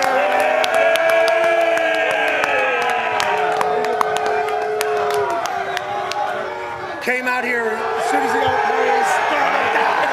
burn him down. Love that, pal. Oh, yeah. You guys got it. Hey, listen. You know this one. Yeah. Come on. Okay, so thank you for joining us. Oh, wait. There was a little boomer. Hey, this is awesome. This is great. So you grew up in Texas, obviously. Yeah, in Austin. Hated Oklahoma? No, I hated Texas. Hold on, we don't know if this is on. Is this thing on? Good? We're good? I hated Texas. Really? Whole life? Grew up in their backyard. Yeah, my dad introduced me to a lot of the coaches on Switzer staff. So growing up, I used to go to OU games all the time and just right in the enemy town down there in Austin. I love everything about that. Feels like that's a part of your attitude, though, and personality. Bye week times up perfect with the rivalry. How pumped are you to be here? We're pumped you're here. Hey, thank you, bro. Excited. Yeah, we're pumped you're here. Yeah, big fan of the show, but this couldn't have worked out any better. Your guest picker tomorrow, too, on game day? Oh, yeah. Oh, yeah. Are we going to see you on the MegaCast, too? I think so. Oh, my God! Yes. Well, I'm happy this is happening, and let's start talking about your life right now, okay? How happy are you that it is working the way it's working in Tampa Bay? I mean, we'll dive into a bunch because we've obviously followed from afar and we're big fans of yours. But how happy are you about life right now as a Tampa Bay Buccaneer quarterback? I'm loving it. I mean, I think that's an understatement, but it's a great organization. The people are great. They know how to win. They know that it's all about winning. So I'm having fun again. I was telling people it kind of reminds me back at Oklahoma. It's just get the best guys in the field, all about football, no BS, and let's just get after it. Let's talk about the BS, okay? So let's talk about that. So I grew up in Pittsburgh. Tone grew up in Pittsburgh. So we very much understand the Pittsburgh Steelers, Cleveland Browns rivalry, okay? Whenever you're born, growing up, you hate Cleveland. I assume it's the same way in Cleveland. I didn't grow up there. But in Pittsburgh, you hate the city, you hate the team. When the Cleveland Browns left, everybody in Pittsburgh laughed in Cleveland's face. Did not feel bad. Browns come back, same situation. So for you to be the Cleveland Browns quarterback that is able to win a playoff game in Pittsburgh against the Steelers, so not only go to the playoffs, win a playoff game against the Steelers, it felt like at that moment we were all like, well, football gods just said, hey, this guy's going to be in Cleveland forever. This is the Browns guy. This is his moment. And then just a couple years later, you're to the Panthers, and then you're to the Rams, and now you're the Bucs. Did you feel a moment in time, you don't have to say exactly when it was, where you knew maybe this wasn't going to be my forever home? And what was it from the outside looking in? We're very confused by it all. Just want to let you know that. I think I'm still confused too. Okay. Makes sense. No, I think towards the end there, I played 2021 with a pretty much torn apart shoulder, and I was excited to be, get the surgery, get healthy, and get another shot to try and get back to that 2020 form. But that wasn't their plan, and I'm a firm believer everything happens for a reason. Now, the roller coaster I went on after that was a little bit nuts for me. It gave me a good perspective, being in Carolina, trying to be a good mentor to a couple guys, and just a different perspective on it. Take a step back, be a good leader, and then also at the same time, then going to LA, it was like, all right, looking at each other, I got a 5-game season here, let's make the most of it and pad the resume. Yeah, well, let's pad the resume quickly, because the only thing we just lost corn dog paper. Oh, no. Corn dog paper going around Texas State Fair. I think there's going to be a lot of that, but we are sorry that we contributed to that. Baker, let's talk about Sean McVay as soon as you get there, because Thursday night was like a quick turnaround, and you were out there just dealing. It was awesome. I'm sure you felt very good in that moment when it was happening. Sean McVay talked about how smart you were. Okay. Then Jason Light was just on a podcast the other day with Pete Schrager, and he said he's a very, very smart guy. Now, we've seen the videos of you at college. I've had a couple of those as well. Listen, people are going to judge that. That's going to happen.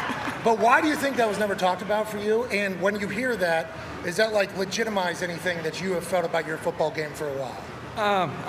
To me, it's like I love having a big personality outside of the football game. Like when my meetings are locked in, like anybody that's ever worked with me, been in the meeting room, they know how serious I take it. But the best part about football is the relationships, is the camaraderie, messing with guys, having fun while doing it. And so I just think that was what everybody wanted to attach my personality to, but that's all right because they don't get to work with me either.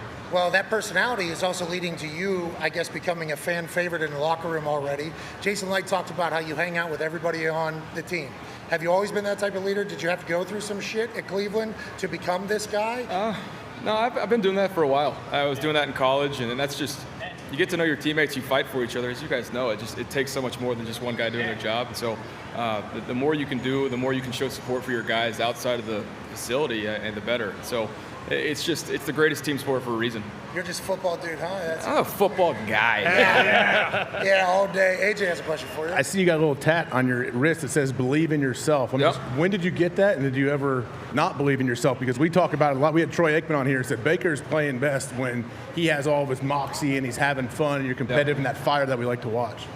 I got this in 2019, so right after rookie year, and just going through some stuff there in Cleveland, and there was always a lot of pressure, but trying to navigate it myself, and I think I learned a lot of valuable lessons, but there were definitely doubts. There were time periods where I was second guessing. It was like, all right, this is a lot harder than I thought. This isn't college anymore. So just a good reminder for me to see it, and then it has the BU in bold a little bit. It's just a little subtle thing. So just a little, character thing for me. Hey, those types of moments, though, make you who you are. Do you feel like to get to this point you had to have all that stuff, or is there a couple of situations you go, I could do without those?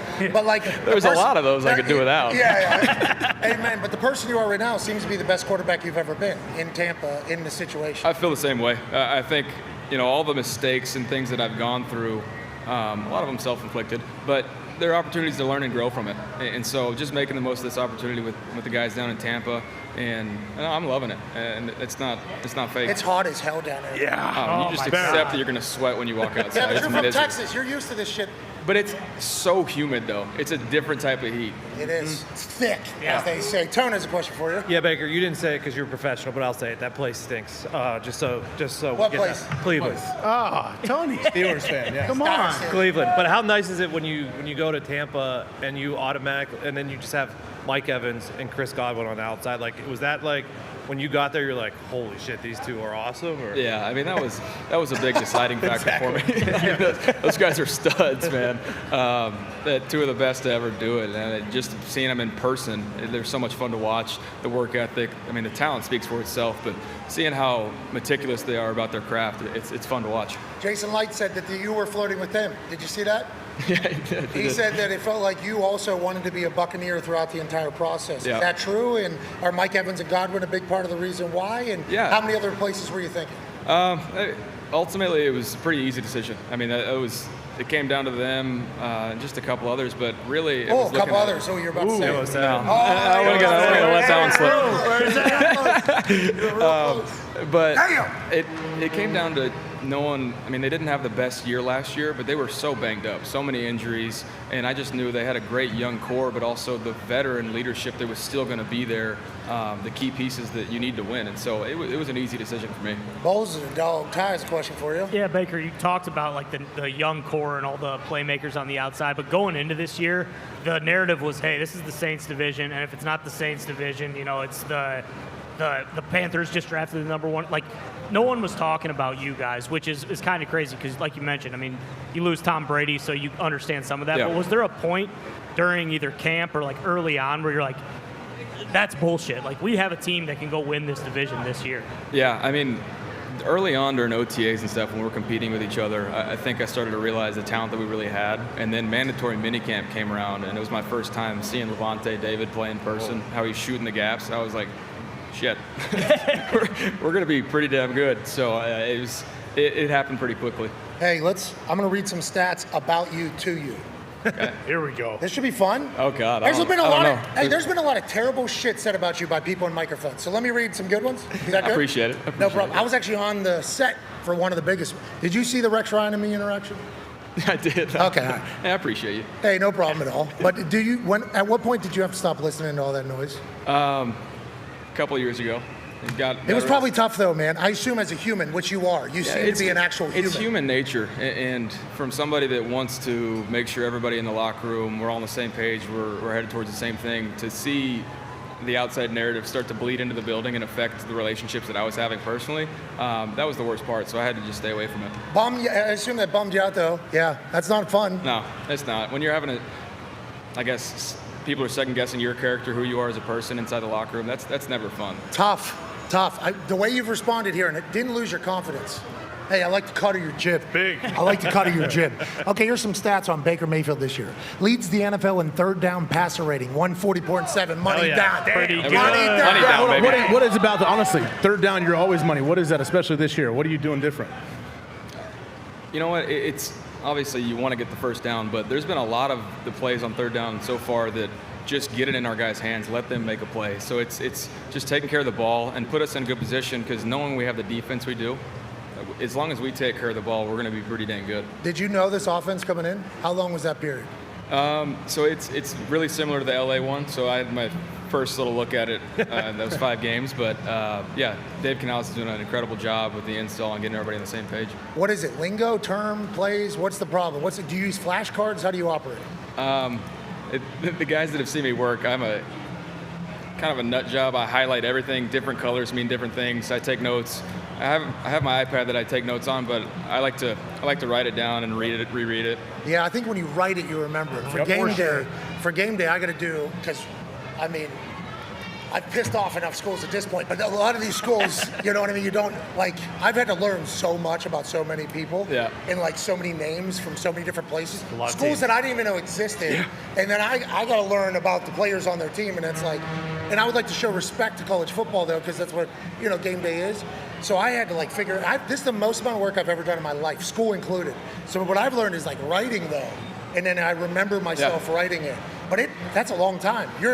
That takes a lot of shit. You're a film junkie? Is that what you are? Yeah, I love film. I mean, there's a certain amount where I think guys should just but nobody says you're invested and smart. No, that guy's drunk or crazy. Yeah, right. You know what I mean? You still have a good time or no? Oh yeah, I'm having so much fun doing it. I appreciate that. Here's another one.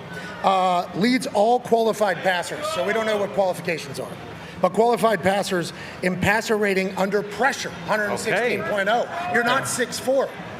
So allegedly, pressure should be a problem for you, right? Isn't that sort of the thing? Why do you think under pressure you know? Because you know what they're doing?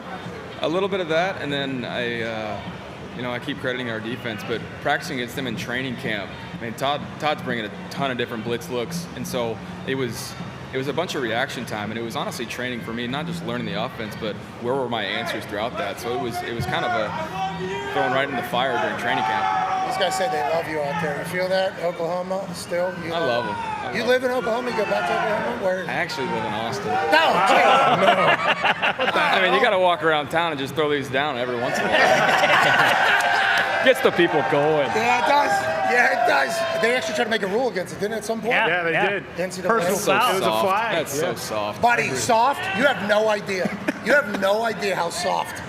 You have no idea how soft college football it can be. You mean you can't grab your crotch to an opposing sideline anymore? That was awesome. That's nuts, man. Let's talk about that. You just black out there? Do you have these things prepared? What happens? That's definitely one of those blackout moments. Yeah, just kind of in the zone. You don't regret it, do you? No. Plant the flag in the turf. I was about to say, how about the flag? I'm sorry. Hey, I've said multiple times, if you come into somebody's house and you beat them, you can do whatever you want. So I understand. I get it. Appreciate it. Yeah, you got that prepared? No. That was, I went down to where our band was, and somebody's like, hey, take the flag. So I started waving it around. And so I was going to run around the whole field. I got to about that 200-meter mark, was not prepared. Made it straight towards the middle of the field.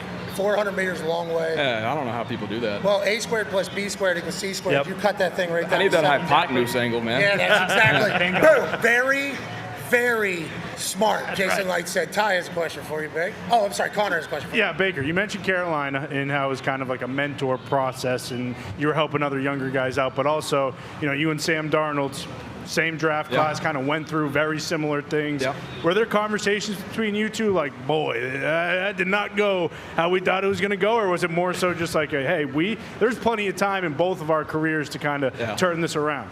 Yeah, there was definitely that anchorman moment. Like, well, that escalated quickly. It just and the best part is we had very similar stories, like you mentioned, having a bunch of different coaches, having to go through different systems, and I loved getting to work with Sam. Incredible guy, incredibly smart too, and so talented. So the challenges that we would have in practice, like just pushing each other, it was a great thing for both of us. Hey, you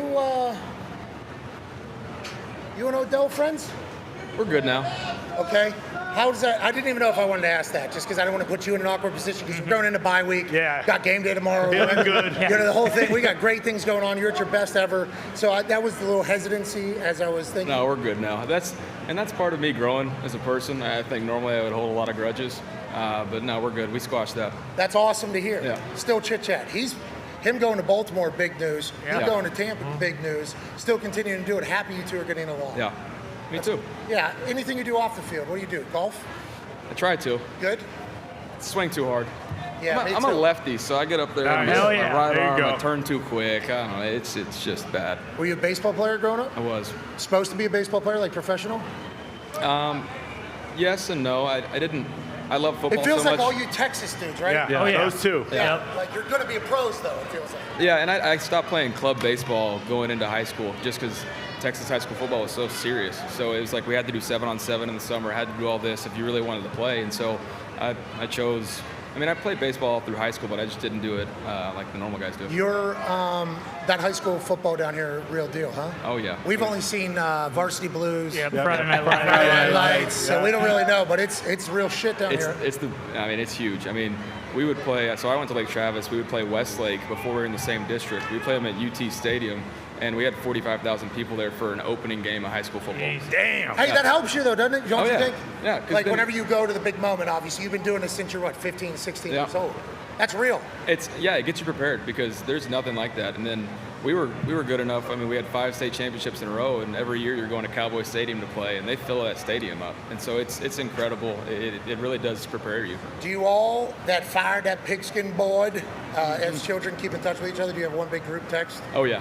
Because there's a lot recently, right? Oh yeah. I mean, they're very happy I'm on this show right now. I'll just say that. Oh yeah! Shout out to Texas high school football. The boys back home. Shout out to everybody. Hey, what does tonight look like? What are we doing? What does the rest of the weekend aside from work look like? You know what? I had a couple little things. I handed out some chicken at Raising Cane's yesterday. Nice. Okay, so are you with them?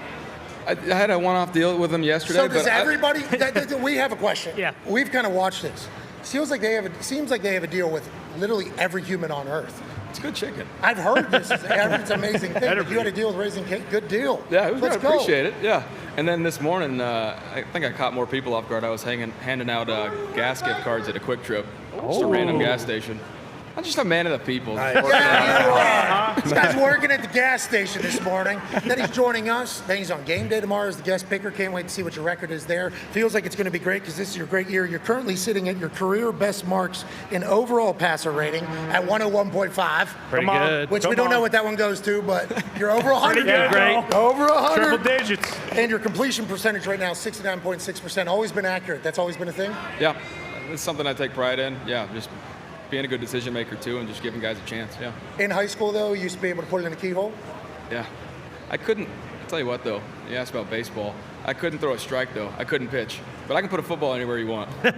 Well, it's good. It ended up working out. There's a lot of those baseball guys that sit on buses for 7 years, traveling around for years and years. Now you're in Tampa Bay as the guy playing your best football. Hey, Bake, have an incredible weekend, buddy. And we hope that your Oklahoma team does well for you. We hope that happens for you. Yeah, that's right. I can't wait to see who you pick tomorrow. What do you think about your team? What do you think about Oklahoma? I'm excited. Last year obviously wasn't a good year for them. They lost so many guys in transfer portal, but Venables is a dog. I mean, he's got that defense playing with their hair on fire, and that's the best way he knows how to do it, and our offense can score on anybody. So, I mean, I'm looking forward to the matchup of our offensive group against their defense because I don't think either has seen the competition that they're about to see tomorrow. Yeah, it's a big one. Connor, go on. Yeah, with the defense you just mentioned, does Lincoln Riley just hate everybody who plays defense and he only goes and recruits offense? Or how does that work? Because USC, obviously, they can score 50, but they can also let up 50 pretty easily as well. Yeah, I guess the main point is he tries to score more points than everybody, but he doesn't make it easy on himself. No. Hey, you mentioned that transfer portal. You transferred, obviously, had great success before it was this big deal. Yep. What do you think about the current state of college football and how it feels like there's parity right now more than ever? Yeah, I don't love it, to be honest with you. Don't love it. Okay, old school. I think it's fair though. I mean, coaches can get up and move whenever they want. So I think it's a good opportunity for guys that, say they missed on a recruit.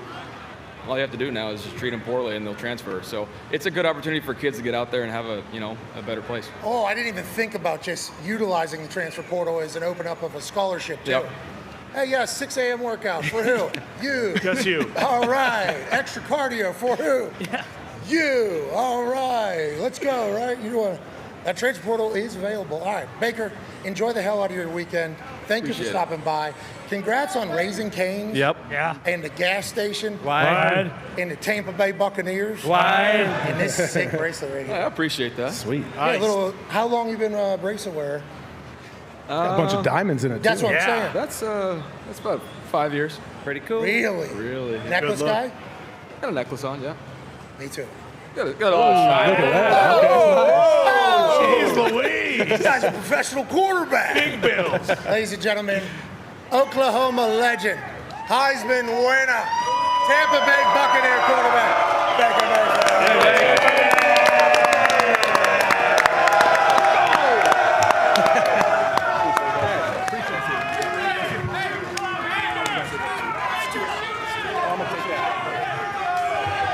I missed a handshake earlier, missed another one.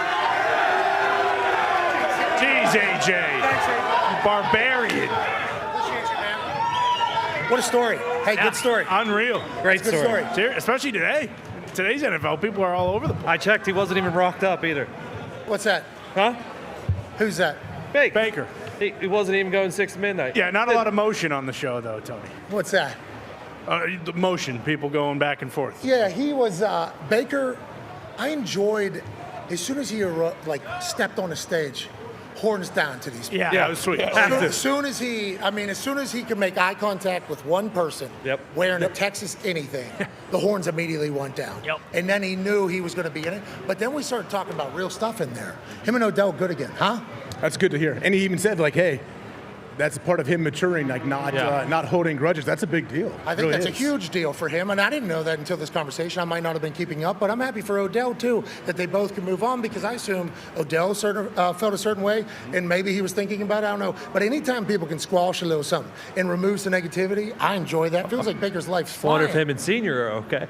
OBS. Well, OBS. It may be a different story. He's a video editor. That guy was able to put some things together that really painted a picture of Baker Mayfield that I think a lot of people were like, wait, whoa, what the hell's going on? Then Odell leaves, and then Baker's out of the building, and then Stefanski's at the NFL meeting, and he's, dapping up Odell Beckham Jr. It's like, well, Stefanski and Odell must be friends. And so what the hell's going on? And now we just learned squashed beef. Baker's living best life. Tampa Bay Buccaneers got the guy that everybody was hoping for when he was drafted to the Cleveland Browns in the NFL draft. Yeah, and OBS, say, look, I understand that your son and you did what you had to do for your boy, but here we are a few years later. Use those editing skills, brother. Go make a Baker Mayfield highlight tape of him in Tampa slinging the pill, and then, bygones can be bygones. I enjoy that Baker's playing his best football. Yeah. Zeke sent me over some stats there. He's third down, best in the league, best passer rating he's had.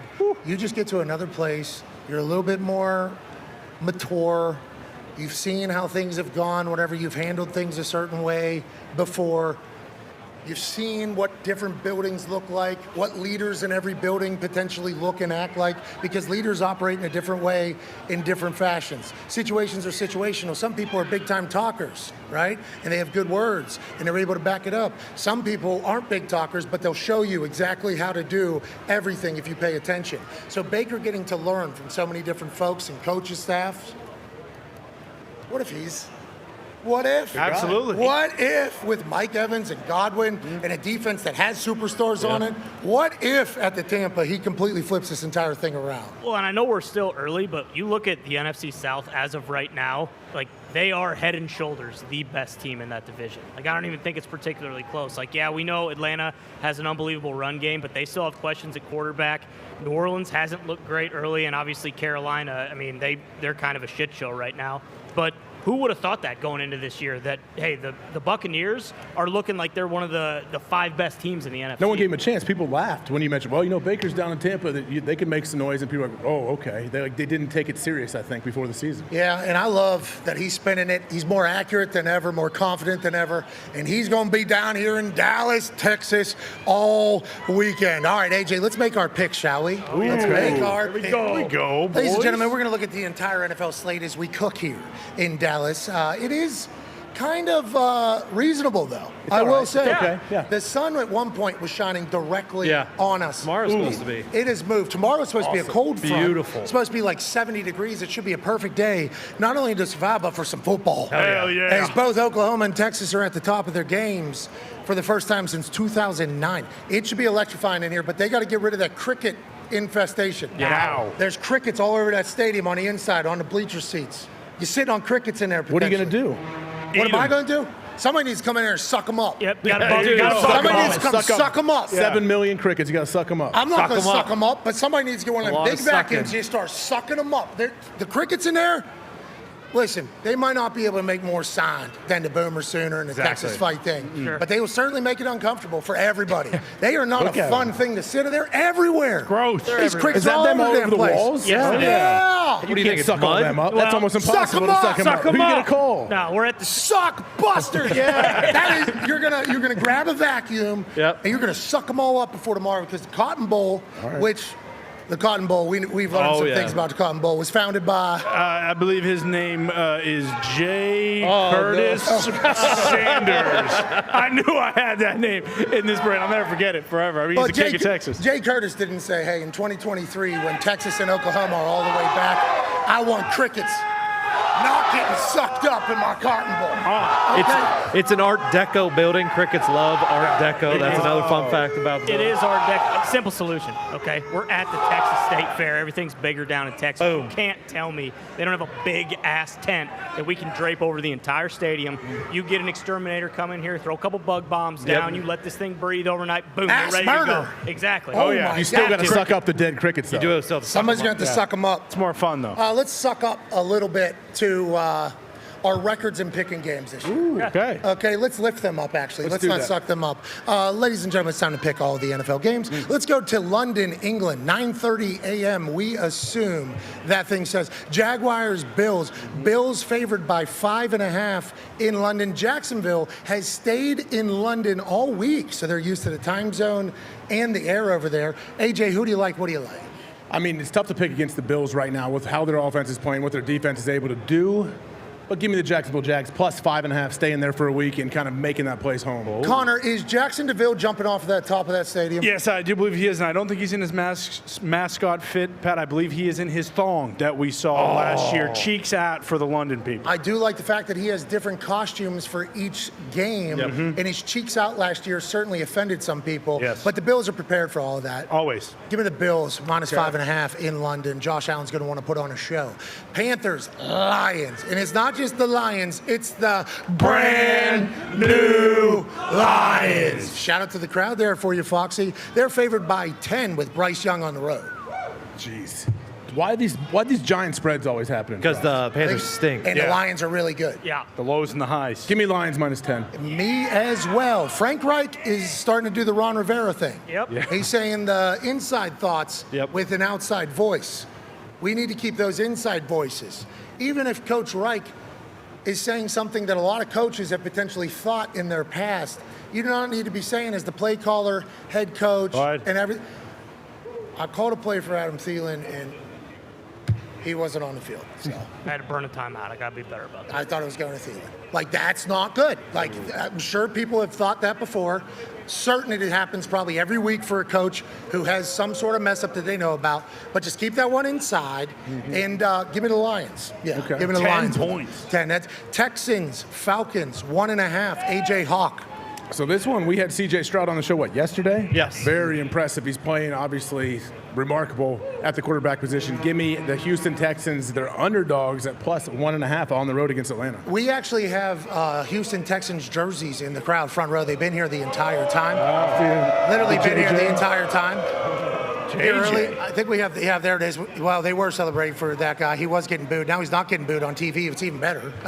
Shout out to him, Houston Texans fans. They should be fans of the Houston Texans because C.J. Stroud, the guy that was on our show yesterday, I love him. Yes. Give me the Houston Texans until further notice in my eyes. Even though Atlanta Falcons coach Artie Smith, we love as well.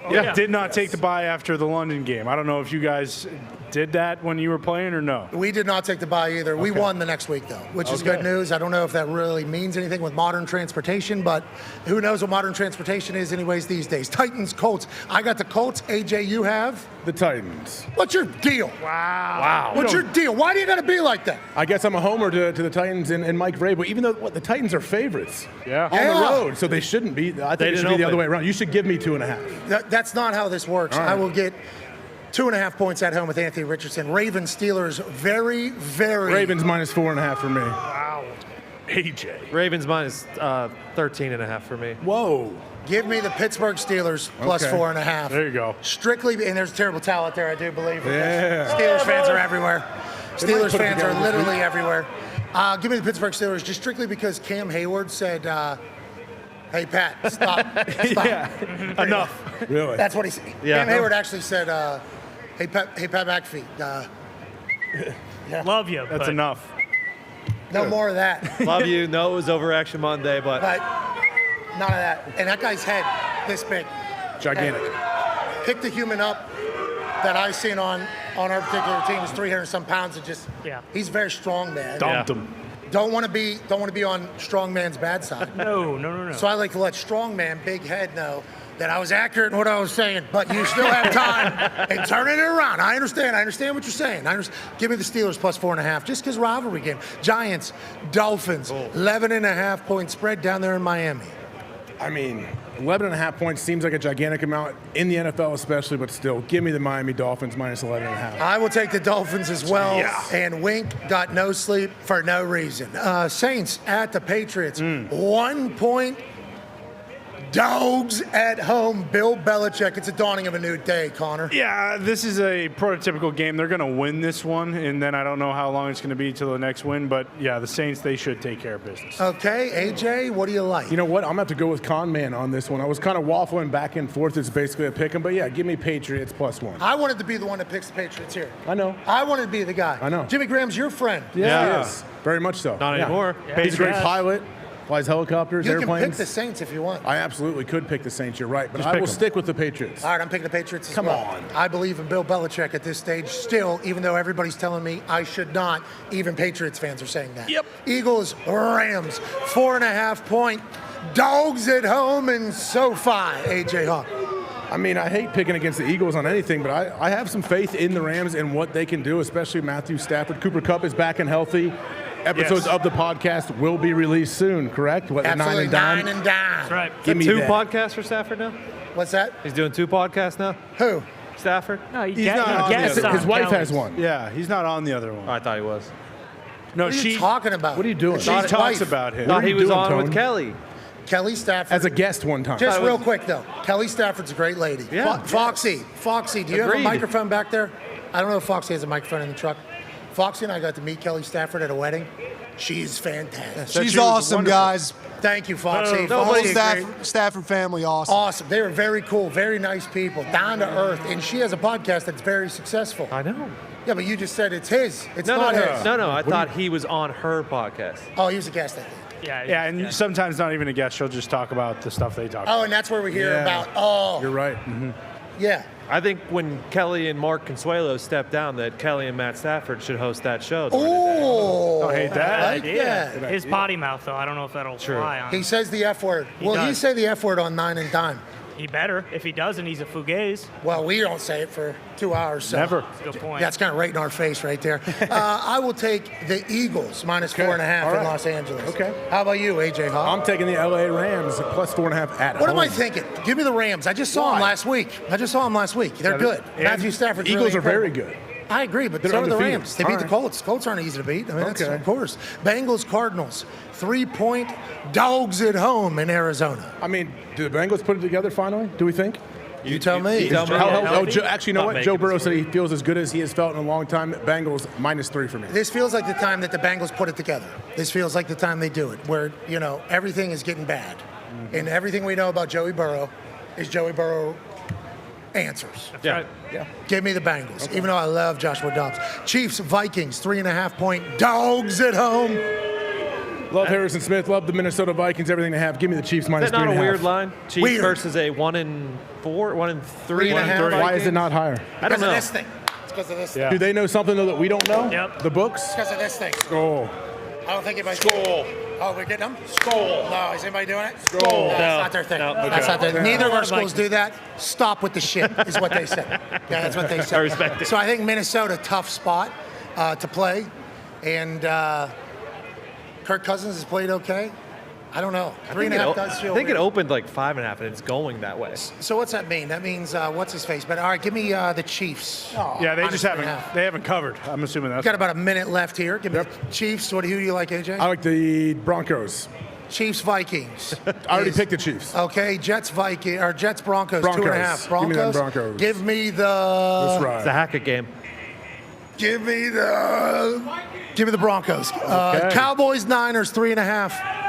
I'll take Niners. I will take the Niners as well. All right, we'll pick Monday night on Monday. We appreciate you all so much for tuning in here on ESPN, live from the Cotton Bowl in Dallas, Texas, with a massive weekend in store here at the Texas State Fair. From Connor, Ty, Diggs, AJ Hawk, and we can't thank you enough for tuning in. The boys in the back, you guys crushed it. We'll continue on YouTube on the other side. Cheers.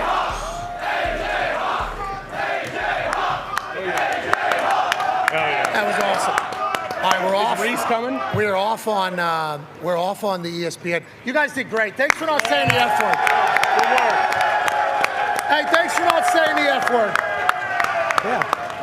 We tried our best to get you guys as coaches on and everything like that, but everybody's traveling today too here because it's a neutral site. Yeah. So we apologize for not delivering there, but we will let you know. You guys were fantastic out here. Thank you. Thank you. It was hot there for a bit. Oh, yeah. Yeah. I didn't think they were going to make it. Back. Keep I thought going. it was. That was a boomer chant. Then They got Texas taken saw over it. by the Yeah. Texas chant. Okay, we just did our picks there early because Reese Davis is coming on, and I feel like our college football chat on the other side of this break is going to be phenomenal. Hell yeah. Now, Reese, Kirk Herbstreit's obviously been sitting at the edge of the desk for 28 years. Reese has been doing it, I think, 9 years for football. This dude is a calculator. Oh, my God. Like a machine. And like I'll say something in like the breakfast before the show. Yeah. And I'll say a guy's name, and he'll be like, hey, just so you know. And he'll change it on instead of and. Like, Oh, okay. thank you. Huge. Like, that is awesome. But that'll be like some player on a Power 5 school's running back who's maybe filling in for a backup running back, like could potentially pop up for a conversation we're having about something. And he's like, hey, just so you don't get attacked by our people. It's and not on. I hug him. I'm like, bro, you have no idea. So much. Thank you. He's like that with everything, and I'm very, very grateful for his friendship and that he's coming on. Let's take a break. We'll be back in about 5 minutes or so. I've not gone to the bathroom. No. So this last 30 minutes or so, it has certainly been a little bit of a dance. Yeah. A little bit of a dance. Didn't want to have to, in the middle of a conversation with Baker piss Right. himself. Yeah. Sorry, Bake. Or make our piss piss himself. I pulled it off. did Let's go great. take a break. On the other side, Reese Davis. Be a friend, tell a friend something nice. It might change their life. Take 5.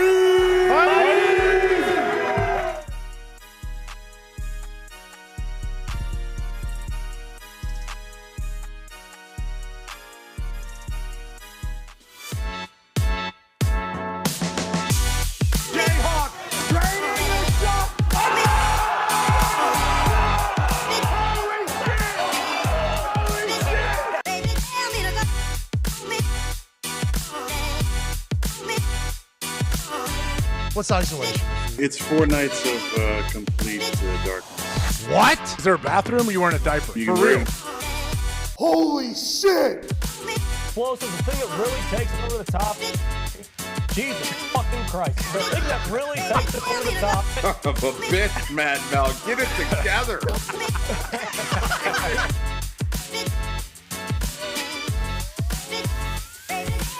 WWE champion. Yeah! How you doing?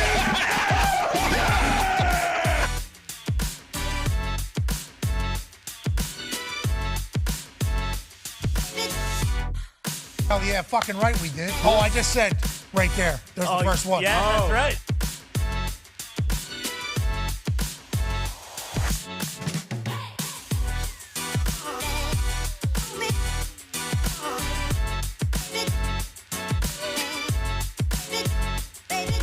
If you go like that, okay. Oh my God!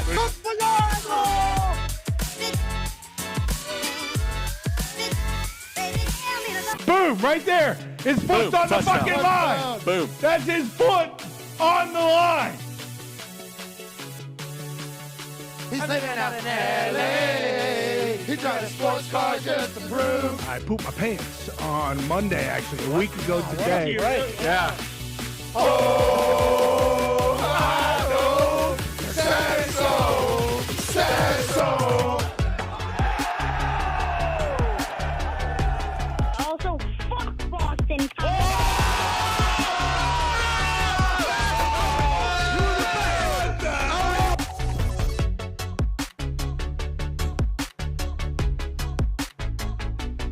You gotta have a working toilet seat.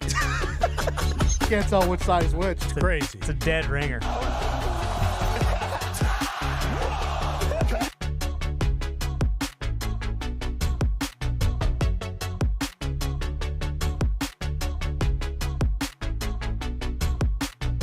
Skydiving, I went Rocky Mountain climbing. I went 2.7 seconds on a bull named Blue Man Jr.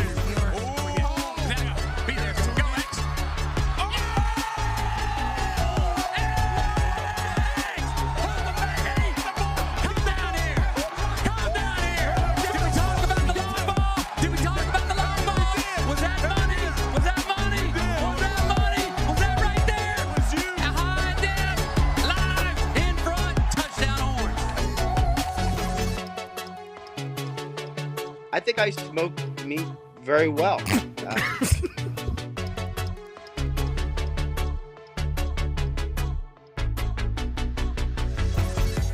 Ask Schefter would I text him when he somehow got my number and texted me. I didn't respond to Diana Rossini, I think her name is. I would say the same thing that I told Schefter. Lose my number. Nice try.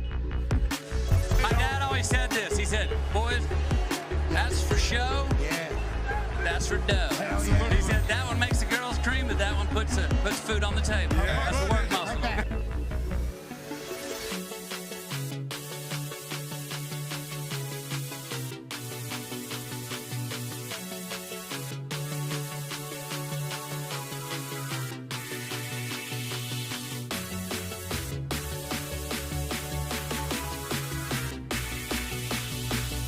Every single Thursday, we will be getting the incredible opportunity of chatting with head coach of Alabama, Nick Saban. People are saying you look like the Wayans brothers with the white chicks. Oh, no. I'd say it was like a specific person. It's just like, hey, this is a sweet mask that someone spent a lot of time on, I guess. And they had a lot of old man. And I love deeper and I... AJ Hawk. Whoa. Okay, here we go. Oh, boy. This is what I'm talking about. I'm trying to figure this whole situation out. Okay, we got a Zoom here. Yeah, congrats, we're on ESPN. Awesome, I came on before. Smoke sweeter and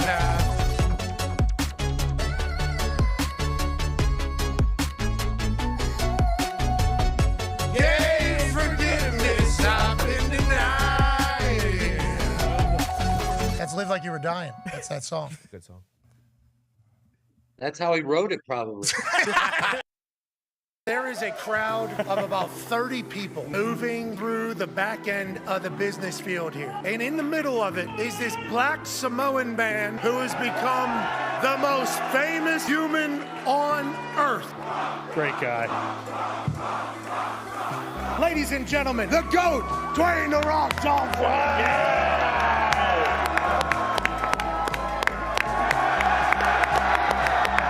There's thousands and thousands of people skipping class to come see your big ass. Listen, there is thousands and thousands of you skipping class. It doesn't matter if they go to class. Moana is one of the best animated films of all time. What? Okay, can't wait for the live action. Thank you, yes. But You're welcome. We talk about Moana. What can I say except you're welcome? And we talk about Moana. Honestly, listen, kid, I could go on and on. I could explain every natural phenomenon. The tide, the grass, the ground. Oh, that was Maui just messing around. I couldn't have buried its guts. Sprouted a tree, now you got coconuts. What's the lesson? What is the takeaway? Don't mess with Maui when he's on a breakaway. And the temperature here on my skin is a map of the victories I win. Look where I've been to make everything happen. Look at the me mini Maui just tickety-tapping. That's it.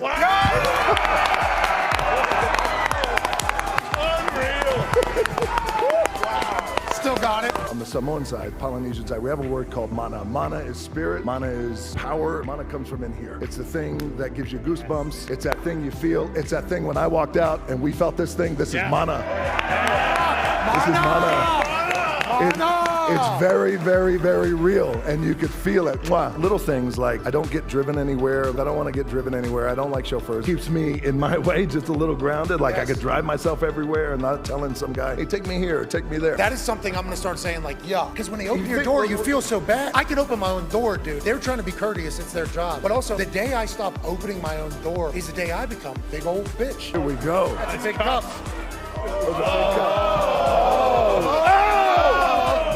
Sorry, Mike. And here's the iconic sound. You guys know it. This special Terramana toast goes out to Passion. Congratulations on your show. Very proud of you. Very proud of all you boys. And to all of you, love you guys. Thank you for the support. Keep kicking ass. Cheers.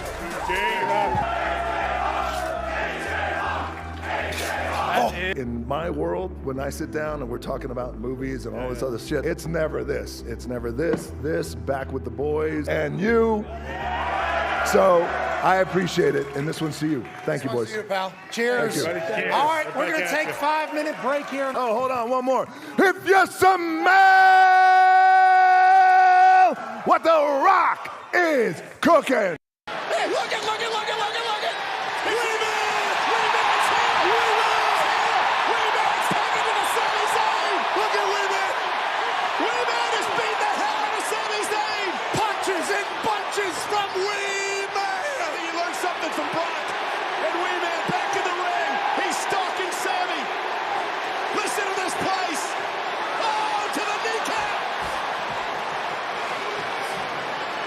So active. Oh, look at this. Body slam. Body slammy, Sami Zayn. Wee-Man used to kick himself in the face. Are you kidding me? Now he's body slamming Sami Zayn. Hey. Why? Let's go. This show stinks, and the fact that you listen, we are very, very thankful for. The all-time leading tackler for the Green Bay Packers. You pig! Be a friend, tell a friend something nice could change their life. Sport. Hello, beautiful people, and welcome back to Dallas, Texas. We're in the Texas State Fair on this Feel Good Friday, October 6, 2023. Hour 3 starts now. Football is happening this weekend, tomorrow more specifically, in that Cotton Bowl right over there, as Texas and Oklahoma have their Red River rivalry, which used to be called the Red River Shootout, which is a much better name, but they changed that in 2005. It's a long storied game, and we're lucky to be here. The talks at tables here at Boston Connor and at Ty Schmidt. One half of the Hammer, Cowboys Tone Diggs is here. The man who's won a college football national championship. A Super Bowl championship. What? He's a Ryder Cup winner. What? A COVID survivor. What? A father of 10. What? The current president of Ohio. Ladies and gentlemen, A.J. Hawk is here. Hey, boy, Hawk. Appreciate it. And a man who...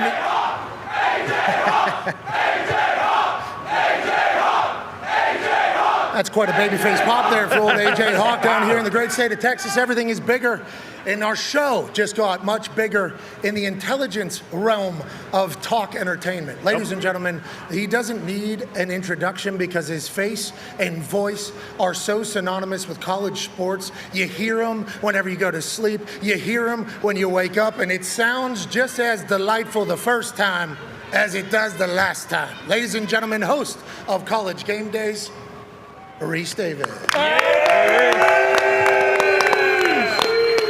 How you doing, bud? Great to be with you guys, man. This is a great scene. Yeah, it is a great scene. Fun. So this is my first time with Game Day being here. Last year we did not go, and I wasn't with you before then. When you've been here before, right? I assume. It's fourth time. Okay. Fourth time. Is it always this bananas? We've been doing this show.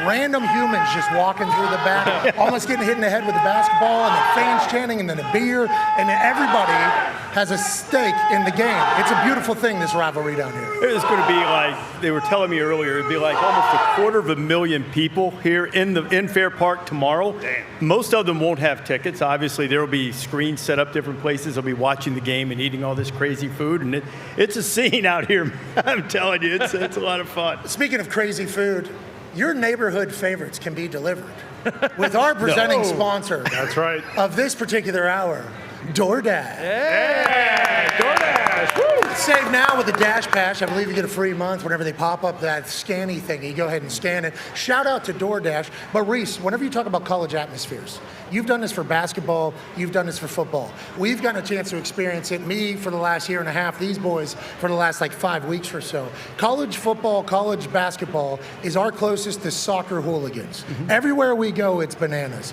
Is this just what your life has been and always is? And is there any places that are a little bit above the rest?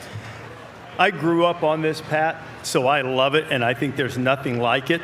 I would say that Saturday night in Baton Rouge, when LSU's really good, and as much as the Texas people won't like this, if A&M's good, that's a pretty wacky place too. That's a great spot. But the reason I love this is because the stadium split 50-50. You have the battle line with burnt orange on one side, crimson and cream the other, and somebody lives and dies with every play. And that's sort of nostalgic. There used to be a lot of games like this in the sport, very few now. In fact, this is really the only one. Okay, so let's talk about the future of college football, because this is something that's being talked about as being lost from college football as we go forward with the realignment and conference stuff like that. They'll still be able to make it work, right? Isn't this still all about money, No, at the end of the day, they're making deals for money. Rivalry games are great for the sport. We would want those around forever. That has to be the case, right? I think so. I mean, I've been encouraged to hear that Washington and Washington State are going to play Oregon and Oregon State are going to play. Oklahoma's not going to play Oklahoma State, but that's more because they're being petty and mad at each other because Oklahoma's leaving. Too. I like that. But, you'll get Texas and Texas A&M back, and I'm sure the SEC is really smart. They're going to have these guys play every year, so we're not going to lose this one. Yeah, I think there's a lot of gloom and doom thoughts from some people about the future of college football. I think it's going to be all good. As long as you keep having situations and moments that happen every single week, people are going to watch, and if people watch, people are going to be loyal to their teams. The college fan bases have been awesome. I've been getting buried by one of them right now. Boy, they hate me, these people. And I understand why now. I've been listening. I've gotten a lot of their messages, and I've been able to cipher through what they're mad about. Mm-hmm. They think they're going to disappear after this whole thing happens. I had no idea that was even a thought. How is a team like Washington State or Oregon State right now, in your opinion, as a guy who's in college football, how are we in a situation where they have no idea what they're going to do next? Why doesn't a Big 12 just be like, yes, we will take two great football teams right now, because that's what a lot of decisions are being made off of anyways, or like a Big 10 or Ace, anybody. Yeah. Why wouldn't that happen? I think it's about creating inventory. What kind of value do you bring in terms of number of eyeballs that will come to the set? And historically, those two teams haven't done that as much. I know there's some data out there that shows when these teams are good, people watch, they watch good teams. I agree with you about the Big 12. I think that would be a good fit for them. Perfect. Also with, if they were to come together with the Mountain West, that could elevate the entire conference. The problem with that is going to be revenue and, you know, what type of media deal they could swing as a result of it. It's going to be a step back for both of them. They're not going to make the same amount of money, even though they were already behind the ultra elites, the Big Tens, the SECs, with the Pac-12. Well, I'm bummed out. I do not like that. I just assumed, hey, football is on a rise, about that being an outcome, them not even having it. And then I guess it's a reality, even though seemingly that feels like an impossible thing to I think you might have said it a couple of weeks ago. If you look at the Pac-12 right now and all of the great teams, how did they not agree to a deal? That's how did that not get done? Then people say that we're ESPN, so like we are the ones negotiating this deal. It's like that is what I was getting attacked for too, for saying what I said on a platform that was a part of the whole thing. And it's like, buddy, okay, yeah, I am the one negotiating a deal. I guess you could see that because they feel like they've been attacked, but also like, we're just talking. You know, you attacked Lee and Kirk, like, I'm just sticking up for your guys. Yeah, like, it wasn't, you know what I mean? And a lot of that was on the president Washington of the university. Post wrote an article about this. Washington, I'm like, come on, man. I'm going to be an ally of theirs. I would like to let them know from this point forward, and I would love to see them in the Big 12 so that West Virginia could smack you in your soft mouth. But I want you in the Big 12. Because they're good. Yes. And their fans are passionate. I have felt their fans. Yeah. They are a passionate bunch. Any conference would want that, and I think Oregon State has the same. Tone has a question for you, Reese. Yeah, Reese, I feel like this year is different than the last few years, handful of years, where it was Clemson, Georgia, Ohio State, Michigan, Alabama. It feels like this year there's going to be a lot of good teams left out of that top four. I mean, I feel like if there's a one-loss Penn State, Ohio State, Michigan, they could get left out. There's a one-loss Pac-12, they could get left out. If Texas and Oklahoma, they both have one loss. Florida State, Bama. How do you think it's going to be like Bama, one loss? How do you feel about this season as a whole, like as far as more teams being in it? And then is this the perfect time where we're going from 4 to 12 because of all these teams and parity coming, where next year all these teams would be in, and that would be awesome too? Yeah, there will be really good teams left out this year, because I think in past years there's been a gulf, not just a gap, but a gulf between Alabama, Ohio State, Clemson most years, Georgia, and everybody else. Everybody else has been a pretty significant step back. Whoever you deem as the best teams this year, at least I don't think there's this big step down. And so I think you have probably 8 to 12 teams who are kind of all together, and it's going to come down to which game do you lose? Do you lose badly? Do you get knocked out of your conference championship? Michigan's a great example. I think Michigan is a team that can win the national championship. But if Michigan has one loss, and it happens to be to Penn State or Ohio State, and they don't go to the Big Ten championship game, and they're not a conference champion, they're not going because their schedule's not good enough. What about Notre Dame, one loss? If they went out, they're going to beat USC. They have they have Clemson left on their schedule. Will they get in? If they run the table, they have a shot. But they're on thin ice right now, I think. It would come down to whether you think they're one of the four best teams. So whenever, like right now, you hear Kirby Smart came out and said there's people saying the SEC doesn't have depth or something like that, pretty much telling you come down here. Like that was kind of the message. Like, yeah, the SEC is still the SEC. Saban said the same thing. Is this all potential posturing for the end of the season whenever there's going to be humans making this decision? And with that being said, the humans making the decisions, this year is going to be the hardest year by far, right? Seemingly, setting up to be the hardest year by far. Many people mad. There's going to be so many teams mad, with so many fan bases mad at the end of this year. It feels like with where we're headed. I think you're absolutely right. Most years, maybe there's a fan base that's mad. Maybe they have a beef, but it's one. Maybe 2014 there were two. Maybe. This year, there could be a bunch, and there are a lot of reasons for it. I do think the SEC is posturing, and I do think the SEC is down. Whoa! Compared to what it's been. It doesn't mean they're not good. Hey, we talk to Saban every week. Yeah, easy. I'm on the team. You give me a scholarship. Yeah. Well, I saw that. Got the jersey, got scholarship. No NIL deal, though. I didn't ask for it. They can take care of you. Which was a great joke by Saban. Everybody's just kind of... Still got it. They're saying, he said, oh, man, he's mad about the NIL. No, complete opposite. He was just making a joke about it. We saw what he was You know this, mad. Nick is about Nick is about winning football games, and to do that, you got to have great players. He told when he got the Alabama job, he asked the guy who hired him, Mal Moore, the late Mal Moore, he said, "Do you think you've hired the best football coach in the country?" And Mal said, "I do." And Nick said, "Well, no, you didn't. But you hired the best recruiter in the country." So he knows, get the players. The NIL does that. AJ, your question for Reese. Reese, I'm question about you. If you weren't doing this job, what would you do? We talk about all the time how you're like an encyclopedia brainiac. You remember, like your recall is off the charts. You're very impressive, bro. What do you think you'd be doing? Getting fired from some other job for paying too much attention to college football, probably. I don't know, AJ. Sometimes the good Lord works in a way where he has you do something because it's anything else you'd probably be a failure at. So I can't imagine doing anything else. I have the best job in TV, except for you guys. See it being around your show, you guys may have my job beat right now, but until then, nobody was close. We're having a pretty good time. Yeah. We're having a pretty good, and we will not have the staying power that you do. No way. We will be a fad. We know that. But let's talk about that. You've been so successful for so long on TV, and I think a lot of people potentially thought that, I don't know, people were intrigued on how you would feel about me as a human, I think. I think that was something that people, as I was signing up for game day, because of, you and then how I operate and everything like that, you've been so hospitable to me. You have been like one of the coolest humans to encounter. I want to let you know that. Guy out of Alabama, okay? Right? Born and raised Alabama. Raised, yeah. Born in Chicago, went to Alabama. But then you got that accent. I did. Now you sound amazing.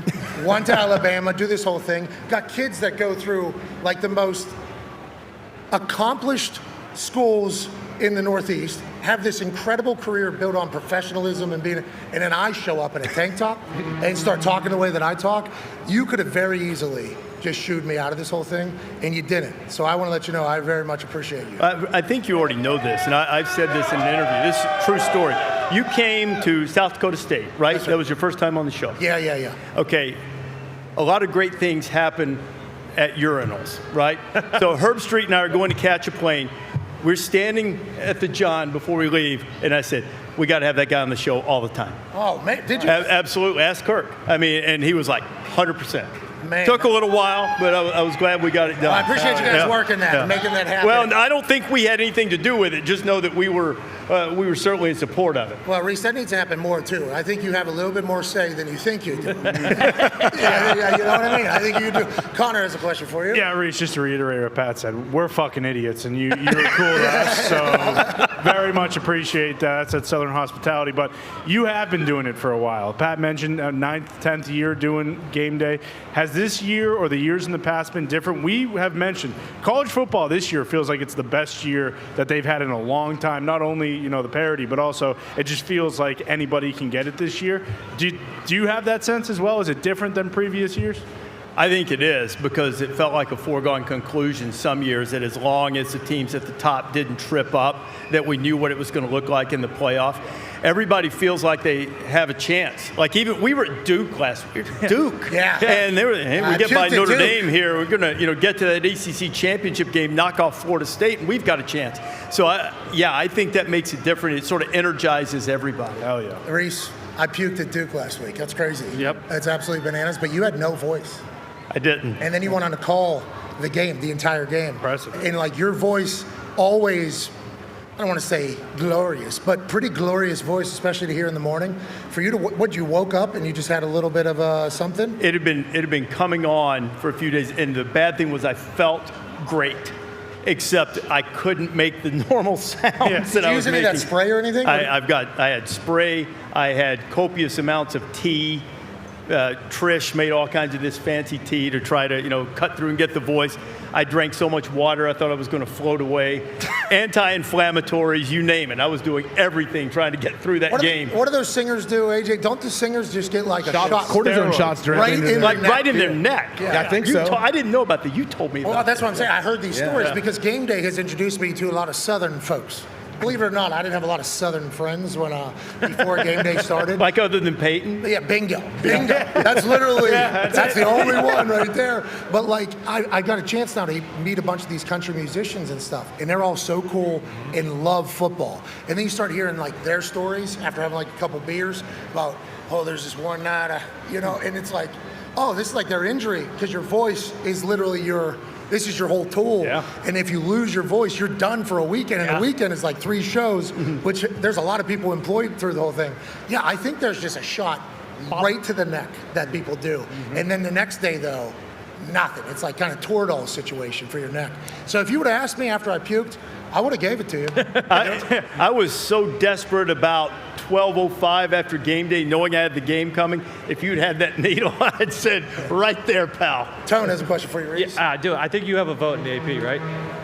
Do you have a vote in the AP poll? I do. Okay. Yeah. Holy hell, I didn't know that. Yeah. I'm a terrible teammate. Beast. Yeah. So I was looking at the top 5, okay? So you have Georgia and Michigan up front. They have not played anybody. Michigan didn't look great early, but they've come on. Georgia, they've kind of played with their food basically here to start the year. And then you have Texas, who has a great win. Florida State has a great win. Ohio State has a great win. How do you judge that as a voter going forward? Do you care about the great wins, or do you go, hey, Georgia's won back-to-back national championships. If they don't falter, they're going to be number 1. How does that work for you? I don't care at all about that. Okay. From Georgia's standpoint, because I think so many different guys that you can't really evaluate it that way. It is fair to evaluate what you think of their talent, and it's a mixture of art and science. I have Florida State number 1. Okay. Because I have Michigan number 1 in the preseason. I still think they might be the best team, but they're down a little bit right now because they haven't played anybody. Correct. And Florida State has 2 great wins, and Texas has a great win. I mean, if Texas wins Saturday, I will seriously consider putting them at number 1. Washington wins next week. Washington wins next week. I think they merit consideration at number 1 too. Okay. Hey, so how does that work? You got to do that on Monday or Tuesday? How's the voting process go for you? When do you have to have it in by? Sunday. The deadline varies. It's usually in the neighborhood of Sunday at noon. You're smoking a cigar. You're sitting in your library or something like that. Yeah. Got a fireplace in the back. You're pacing back and forth like it's a beautiful mind. How does that come together? I start with kind of a blank slate.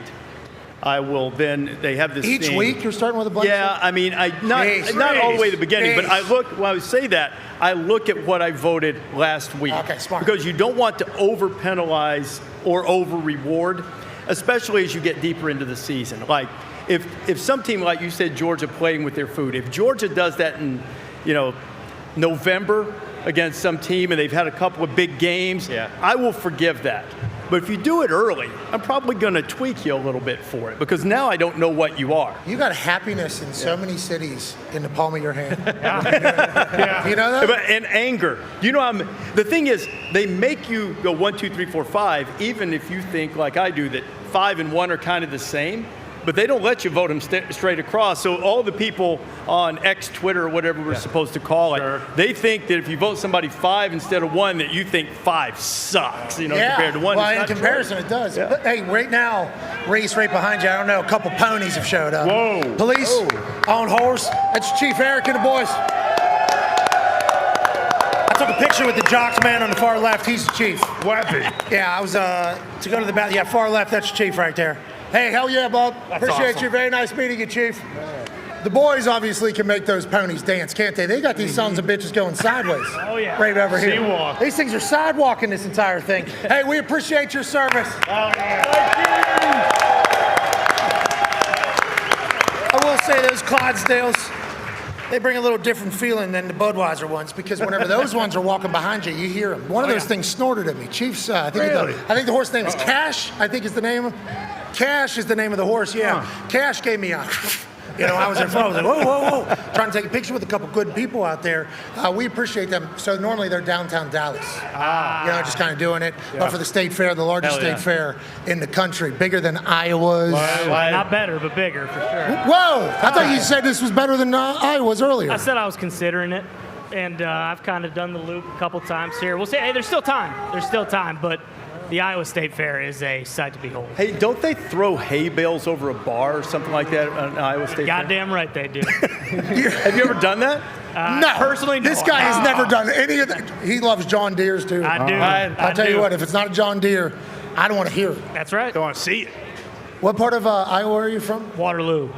That's familiar. Who else is That's from familiar. there? Somebody else is from there. Who? That sounds familiar. No. John Wayne, I know where you're going. John Wayne Gacy is from Illinois. Yes, he may have lived in Waterloo for a short period of time, and he may have been voted Waterloo JC's Man of the Year in the late 1960s. Yep. Do you know who John Wayne Gacy is? I do, yes. He was a Man of the Year in Waterloo. Yeah, he was. Long time ago. There he is. Well, There he is, and right again, there. you know, that's the part that everyone leaves out, okay? Is this guy, he ran one of the most profitable KFC franchises in the entire United States. Terrible human. Brought a, the worst human of all time. Once he went, I mean, he was always a piece of shit, but he really turned it up when he got to Illinois. And Waterloo, you know, he was kind of a stand-up guy. He's the first human I know and we know from Iowa. I think that we hang out on a regular basis. Now, Pat Anger and I were friends for a long time, so I guess you're not the first person. Shout out Bettendorf. First person to know from Waterloo, Iowa, right? So we know Waterloo from the Ty Schmidt family. Here we go. Brothers all played for the team. I mean, pretty dialed in. And then this John Wayne Gacy documentary comes out. And once like 4 minutes into the doc, it goes, in Waterloo, Iowa, this man was voted Man of the Year or something, and that's been his life now, defending Waterloo. What a beautiful place. I've been defending myself against Wazoo. Have you had any of those moments through your college game day scene that some team or some school has gotten so, I assume not, because you're super professional and calculated and everything, and you're not just talking shit, you know?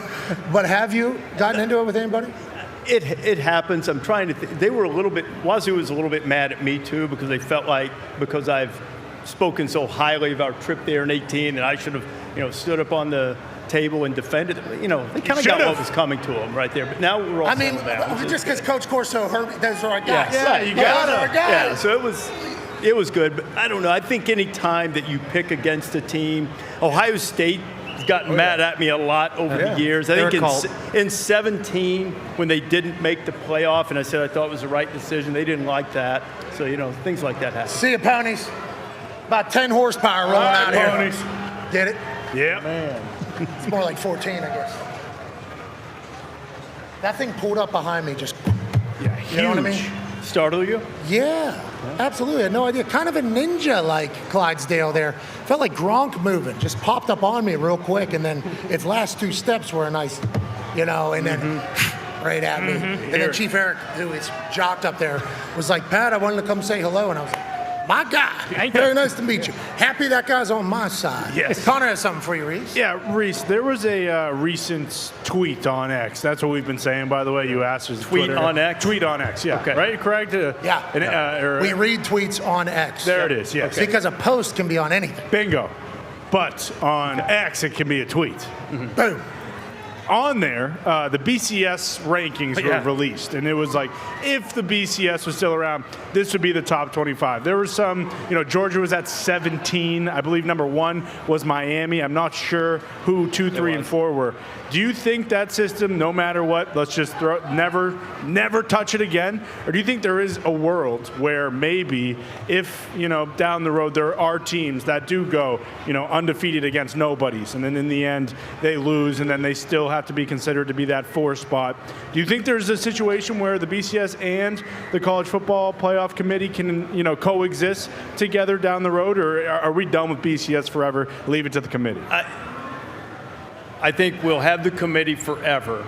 In that committee room, they use all of those, maybe not the BCS formula per se, but they use all of those different metrics there, or I should say they're available to them to use for evaluation. I think that's probably the best way.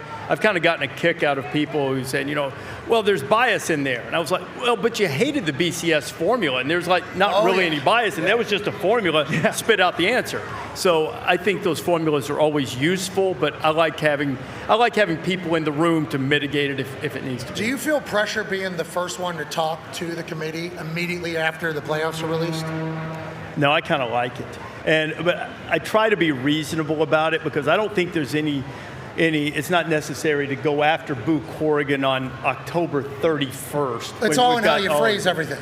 It's all in how you phrase it. Right, yeah. Now, at the end, and Boo and I have talked about this, who's the chairman of the committee. At the end, there are going to be some questions they're going to have to answer. You know, and they may be tough. And from Reese Davis, they're coming right down the pipe. But like on second week in November, it's going to change. There are more games to play. You know, so take a chill pill, because I think people get all excited and think they're used to the polls. So you said earlier, wait until a team loses. You don't have to do that now with this system. Well, we appreciate you stopping by, Reese. Thanks for having me. I've been very fortunate to work alongside of you and watch you work every Saturday of the fall for the last 2 years at this point. The traveling's bananas. The traveling's crazy. Yeah. You do it for basketball, too. I do it, yeah. Basketball is post-NFL draft. We stop with the travel, but it rolls on through. This guy's a rock star on the road. What? Yeah, He's living WWE life. Yeah. He literally is on the road every single weekend and has to memorize everything and keep the show on tracks. I am very lucky to be a part of that. Ladies and gentlemen, Reese Davis! All right, Reese. Yeah, for our show, we don't have a break or anything. You just I just take off? Yeah. All right. You guys be good. I'm going to go find a corny dog. Hey, we had them. Oh, they're probably very cold. They took him somewhere. They left. And they didn't have any ketchup either. See you, Reese. Thank you, buddy. Hey, baby Reese. Appreciate you, man. Hey, baby Reese. Rollman's back. Thank you, Rollman. Mike Rollman. Thank you, buddy. Hey, boy, Mike. Thank you, Mikey. Everybody's been so damn kind to us. Always. By the ESPN folks, honestly. And I think this is the first week that, literally, we worked through it all, both parties, everybody. It's been nice to be on the road. Neutral site, interesting. Mm-hmm. Yeah. I think next time we do this, have to have guest player coach from show. Yes. Or alum. I mean, we had Baker. Yeah, true. Yeah, we had one. Hey, we learned a lot from Bake today. Dude, yeah, he was awesome. We did. It was just casual conversation happening in front of 200 people that are drinking beer since 11 a.m. Right. You know what I mean? So kind of felt bad about that. I'm I don't want to put anybody to sleep out here, but those are big conversations that I don't think I've heard out of Baker in a while. No. Have I heard any of it? Honest, seemed very real. You're a big Baker supporter. I have been for a while. Yeah, I have been. I mean, I think anytime a quarterback plays with his intensity and his passion, it's just fun. All the stuff that he even gets in trouble for, I'm a fan of. You want your quarterback to be a dude. You want him to be a guy that relates to everybody, and I think Baker is that guy. Yeah, he just oozes moxie. Him walking up with the horns down right away. That Not was even incredible. on camera. He just did it because he wanted to do it. To a guy. Couldn't even see him. Yeah, to one guy down there. One person that was probably, chirping him about the Sooners, but even him talking about Odell, I thought that was cool. Him acknowledging that in the past, he probably would have held a grudge and been yeah, fuck that guy forever. And now he's at the point where it's, hey, stuff happens. The NFL is a business. A lot of things happen. I thought that was sweet. I was uncomfortable thinking about asking a question. I'm like, it's tough. You watch it back, you can see my whole body. Yeah, you took your time too. My whole body was like, Biggest pause you've ever taken. Do I want to do this right now? Just because, as I was thinking about asking it, I was like, what if it's not good? Yeah, fair. And then it's now we have to talk about something that's not. Big weekend for Baker. Right. He's enjoying his best football that he's had, least amount of drama ever. And I'm like, you know what? Excuse me. Let's throw you right back into it from where you were a few years back. And I'm happy they're good. That is good news to hear. I was very worried. I'm happy they're good, too. I'm happy they're out of the city. He's out of that city, Cleveland. I don't want to change the subject, but these shots have been staring me in the face for the last 10 minutes. I don't know. Are they fair shots or? Shots of what? Oh. What are the shots of what? Oh, these are the deep-fried fireballs. Deep-fried fireballs? Oh. We just got fireballs? Is what you're telling me, Breeze, in it? Shots. So I didn't know State Fair was big booze time, but these guys have been boozing pretty heavily out here. Oh, yeah. We opened up a tab for them at one of these places. I think everybody got a coupon to go get a beer or two while they were watching the show. They should not have stuck around for as long as they did. Nope. None of them should have. Nope. But I'll tell you what, to you beautiful people that have hung out with us for 3 hours, here on asphalt in the middle of Dallas, Texas, at the glorious Texas State Fair. Here's to a memory we'll cherish forever. You all are the best. There's a shoey happening. Let's have a great Red River Rivalry Showdown weekend. Cheers to you all. Hell yeah. Hell yeah. What? Do you eat the apple? Tastes good. I thought you stopped eating apples. That's an apple? No. Are we sure this is an apple? Yeah, you're welcome. It's not an apple. This looks like a tater tot. It's not an apple. That one's been, there's so much alcohol. Yeah, you're good. That killed any bacteria. 100%. It wasn't an apple. French toast stick. Yeah. I thought so. You said apple. That's definitely not. I never said apple once in my life about that. Oh, that's a deep fried something. These guys have been yelling at me to do a deep fried fireball for a long time. AJ, how about this, AJ? What's up? You want to shoot a couple? You shoot it? Yeah. Let's shoot a couple. Come on, Hawker. Heads up, Hawker.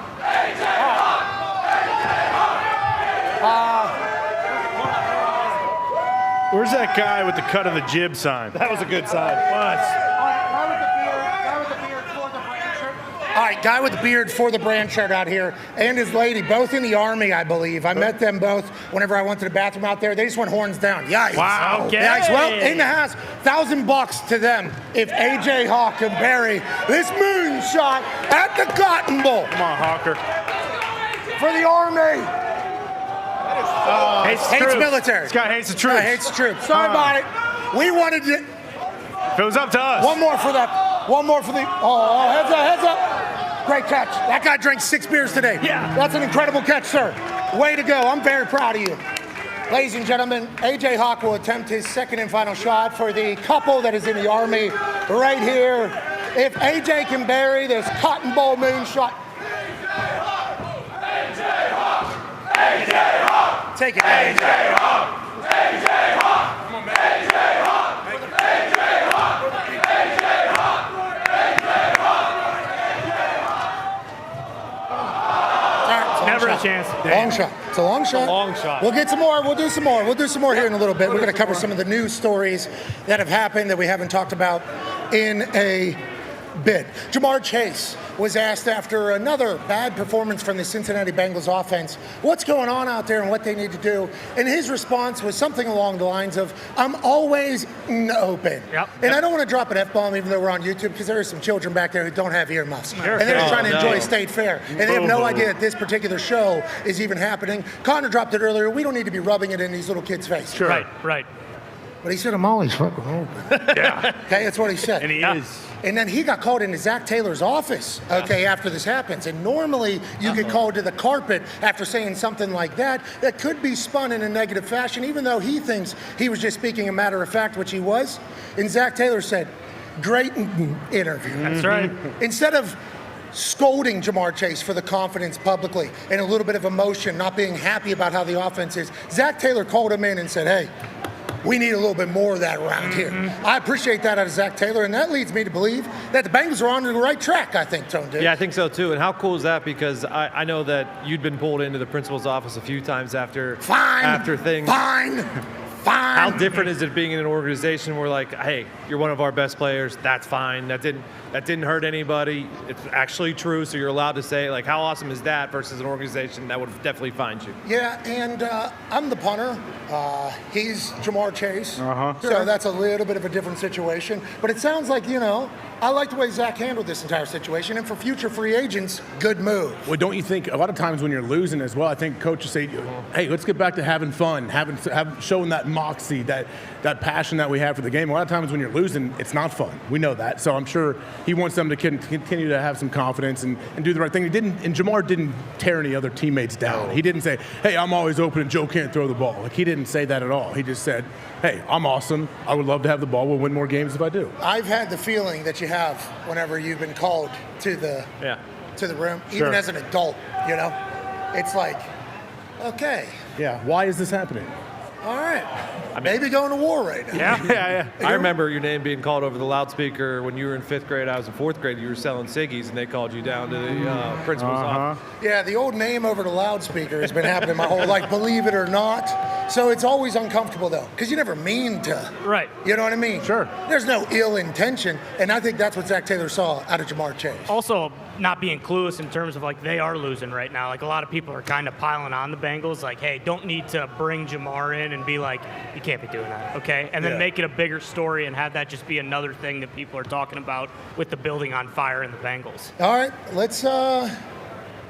let's chit-chat about the fact that we have an opportunity tomorrow when we're calling this simulcast of this game to change the trajectory of the writer's strike that's happening in Hollywood, of the college football universe. That's the pressure we need to put on ourselves. Okay. So the gimmick idea we had for tomorrow? Yep. I guess probably going to be frowned upon because that would be potentially promoting a movie where movies right now not allowed to be promoted because of the writers. I thought it was over. Strike's over. Yeah, they struck a deal. We're good. Yeah, we're good. Everybody? Yeah, everyone's good. That's not what I was potentially informed of. What? So I don't know if it's completely over. What? Yeah, so I don't know. was told. I thought they agreed to terms. Everybody did. I'm saying, let's just look alive tomorrow. Okay. Always. Let's just look alive, because I think we're going to be on the sideline with Bevo. What? Oh, no. You mean the Yeah, the talking cattle. talks? Yep. It's allowed to talk. Actors are on strike still. Writers no longer on strike. There we go. Oh, so we can talk to writers about So it. we can't promote a movie? No, because... We want to promote the writers of that movie. Yeah, we're not promoting a movie. The writers. But kinda, we are. Oh, nobody's made it in that hoop. Just want to like we've kind of been distracted because there's been So humans far. shooting at this hoop. Yeah. And I shot at this thing like 20 times before making it. AJ obviously has gotten close but has not hit it yet. It's a tough shot out here in the Cotton Bowl. Pretty far today. I should have had him scooted up. They asked me when to scoot it up earlier. Way further. As I remember, I was throwing it at first. There's a baby like back there too, overhand. standing very close to that hoop. We would like to let everybody know we are not shooting it right now, so if that hits a baby, that is not us. No. Now, granted, when AJ shoots one here in a couple seconds and it hits a baby, that is on us. Yeah. That's on me. Yeah. Okay, you said it publicly. Okay, just Hawk. All Okay, right. not on Connor. No, not on make me. That's Hawker. Connor, your favorite thing that happened this week in the sports world? Oh, my favorite thing that happened this week in the sports world is definitely got to be J.C. Jackson coming home. I mean, look, I know I'm not high on the Patriots, and I want them to go 1-16, and I still feel that way. But what we're putting together here for next year, don't look now, but the 2024 Super Bowl champions might be the New England Patriots, and it's starting right now. Sneaky, a lot of movement this week. Yes. J.C. Jackson goes back to New England. Old Cuz gets cut from Randy Gregory Yes. gets cut from the Broncos. Chase Claypool goes to the Miami Dolphins this Bingo. morning. A lot of movement happening right now. AJ, they want you to shoot right You now. want me to shoot again? Yeah, but I think you should. You've got to make one, Hawker. For the people. Ty, you're going to get the best sports news of the week question after AJ buries this. All right, this guy that made that catch, he's been boozing for all day here in the front. This one's for you, pal. Yep. $1,000 if AJ's able to make this moon shot in front of the Cotton Bowl. What's your name? What's your name? Who? Robert. Matthew was almost the good luck charm. Two of our balls are now gone to the crowd. That was it. That guy's back over there.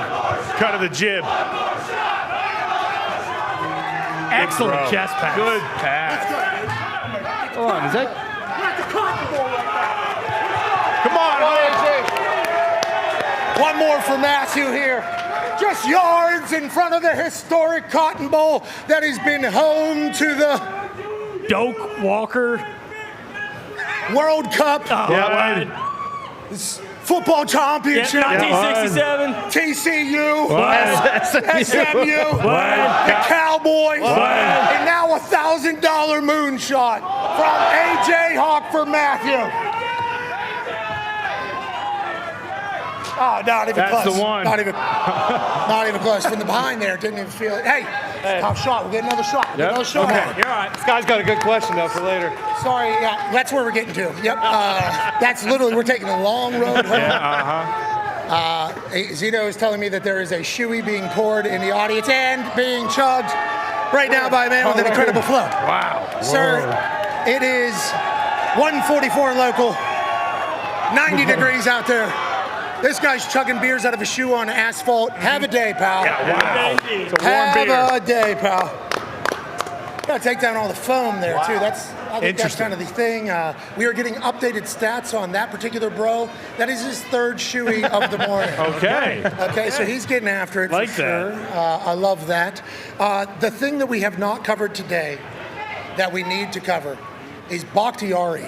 Okay, and Ty, Yeah. I think that's where you were headed here. It was. Okay, so Bakhtiari's story has found an interesting new curve with the way LaFleur's speaking about it. Right. Ty, what have we not covered about Bakhtiari's story this week that we've kind of been leading on for the last few weeks in that whole tale? Well, I think that is my favorite moment of the week, is that finally Matt LaFleur has kind of said what the fans are thinking.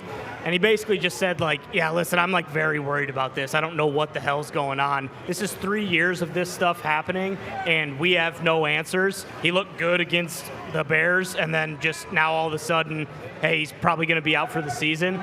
So just kind of instead of brushing it under the rug and acting like fans are just like, hey, you know, like this is outlandish. You shouldn't be doing this. He's kind of saying the same thing, like, yeah, we don't know what the hell's going on. Like, this is kind of crazy, and now is the point where you can be worried about it. AJ, you think he plays football again? Yeah, I do.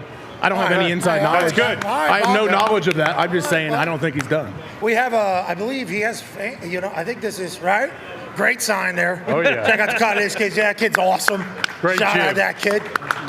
I don't know what little cousin's name is, but Garen's sign said, I don't care either. Just put his right in front of the child. Packers fans, though, all confused by it. You guys are sitting at, what, 2-2 right now? Yeah. Him playing would make you guys much better. Much better. I mean, the line was Swiss cheese, this last week. And again, the Lions are very good. But with all these guys injured, and then again, the way he looked week 1 against the Bears, it was like, okay, this guy's going to be healthy. He's going to get back to being what he was a couple years ago. And then right after that, it's like, well, he needs a procedure, and then he needs another procedure, and he's probably going to miss the rest of the year. Tone, favorite thing that happened this week, pal? Matt Canada told a CBS crew that he stinks at calling plays, and if they get behind in the game, there's no way he can call them back into the game. And then he got mad about it when they talked about it. So that was my That favorite. did not happen, right? And Matt Canada said that they misconstrued my message so bad it made me look like a doofus. That's what he said? That's what he said. I don't know him to be a truthful person. Whoa. Tony. Just because he calls bad plays every once in a while in your eyes doesn't mean he's a liar. We don't know that. I don't know that he's not either.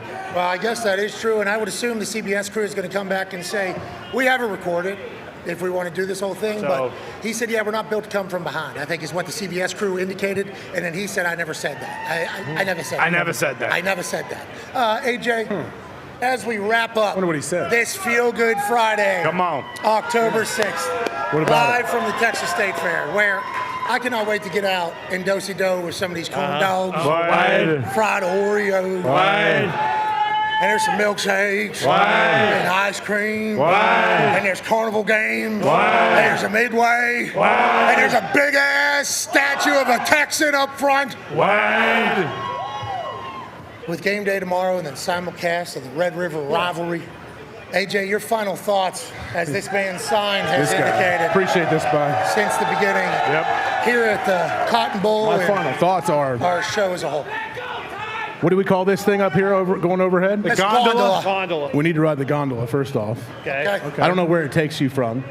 Point A to One point B. side to the other side. Yep, one side, the other side. Then we might take the biggest Ferris wheel. Is that what we call this thing? Yep. Yeah. In America? Yeah. There's a guy with no legs over there.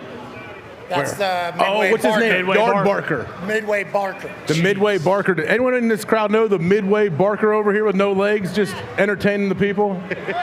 They don't know it. I What guess is the deal? No, they don't. What is the deal? No one knows the Midway Barker. Funny enough. You know what I'm saying? I thought this was a... I was told.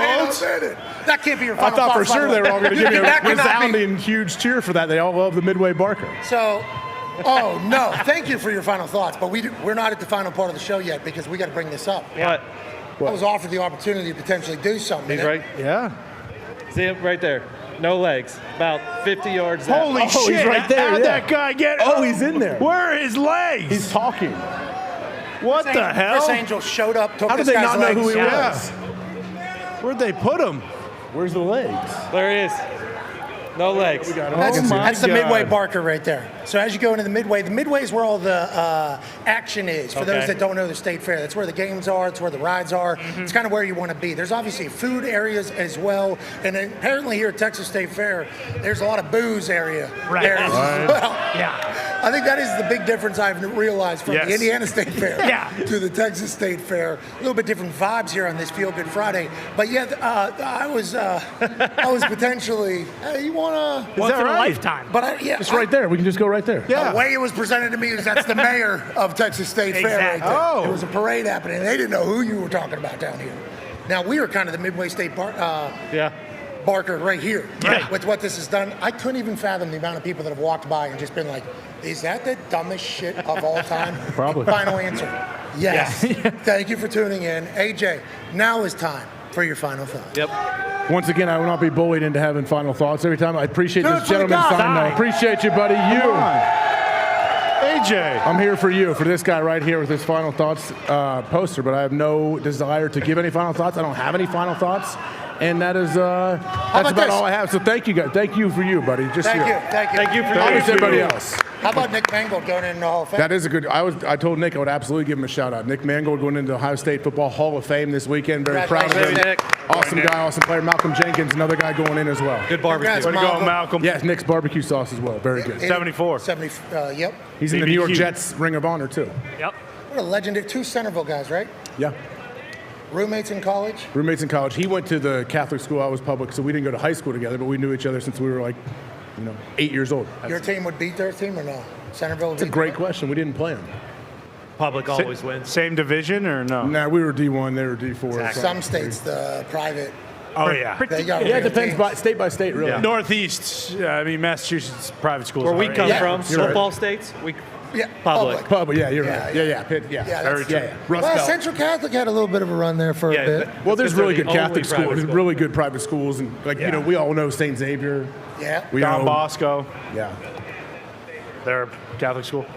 All right. Final thoughts. There we I go. have no From idea. another I'm state. asking. I'm asking. That's Final it. thoughts now for the guys. Final thoughts. Well, that's I appreciate this place. I'm very excited for the game tomorrow. I've heard from many people that have been here the split between the two sides. Like it's almost confusing sometimes when there's a big play because one side's going crazy, one side's nothing. So it's kind of a different situation. It's very unique. I don't know if I've ever been to a game like this before. That was good. Yeah. Hey, that's what Let's I'm talking go, about. AJ. We know it's in Come there. on. There we go. That was awesome. Kind of bullied you into that, but we appreciate that you said it because you made everybody better. Yep. All right, we're out of here. We can't thank you enough for spending your Friday afternoon with us. To everybody out here, thank you. We got game day tomorrow, then a simulcast, and then I'm trying to get back to Indianapolis because there's something going on. Whoa. Should be a great weekend. Got a great slate of games for college with this one kicking off at noon. Yep. Noon kickoff for the Texas-Oklahoma Red River rivalry that we'll be calling. That's going to be beautiful. And then an entire slate. Ohio State's got Maryland. Look out. Uh-oh. Uh-oh. Real test. Uh-oh. High-flying offense Maryland has. Look out. Good test. Good test for the Buckeyes. And then Sunday, a great slate. And then we're back for Overreaction Monday saying things that will inevitably get quoted by players that are in the league telling us to shut up. That's right. Like what happened with Cam Hayward in the Pittsburgh Steelers. Well, I've heard now, this thing was certainly a part of this week. Certainly. That was a good part of the week. Ari Mirov is reporting that Travis Kelce has answered to the Mr. Pfizer. Oh. I thought it was pretty good. With the mustache, I look like someone named Mr. Pfizer. Who knew I'd get into Vax Wars with Aaron Rodgers, man? Mr. Pfizer against the Johnson & Johnson family over there. Okay. Oh! Good for him. Kelsey says he's 1,000% comfortable with it. That's good news. Love it. I didn't know if we potentially... Yeah, a little. Made it worse. We don't like being a part of any. No. That's why I like the Washington State stuff. Like, come, Yes. Washington Post wrote about it. Not even that Absurd. Washington. No, The different other Washington. The DC one. District of Columbia. I apologize if that's how you guys. People were saying that. I'm not saying. You don't need to say it. You don't have to say. But I just want to let you know, like, I don't think you're hopeless. Okay. I think if you have a good football team in this modern day and age, you will find a home. Yep. It's not fair what has happened to Washington State. No. Okay, but like a joke by Lee Corso, and then an attack on a show that showed a lot of love. I was just, hey, Come on. these are my people. Just in a You're a foxhole guy. I'm sure it's over. I'm sure it's over and done. Not at all. Forever. But I'm on your side from here on out. I want Wazoo and Oregon State and Big 12. Boom. yeah. Why not? We Why lose not? Texas, Oklahoma. Who says Come no? on in. Why not? Who says no? Why not? Colorado already Great there. addition. It'd be easy. And also, I mean, long travel for a couple teams. Yeah. But that's football, baby. Yeah, sorry. That's what it is nowadays. Upgrade the technology. Let's make it all happen. But you got an ally in me. Just from here on out. Because their fans are passionate. Oh, yeah. Perry. And they got a good team. I was in there in the mentions like this. Oh, man, can't even open my app. These people are incredible. I had no idea. And also, I felt a little bad because I don't want less football. We want more football. More football. Amen. And that's what we got all weekend. Have an incredible one. Live from the Cotton Bowl. You are the best. Cheers. Goodbye.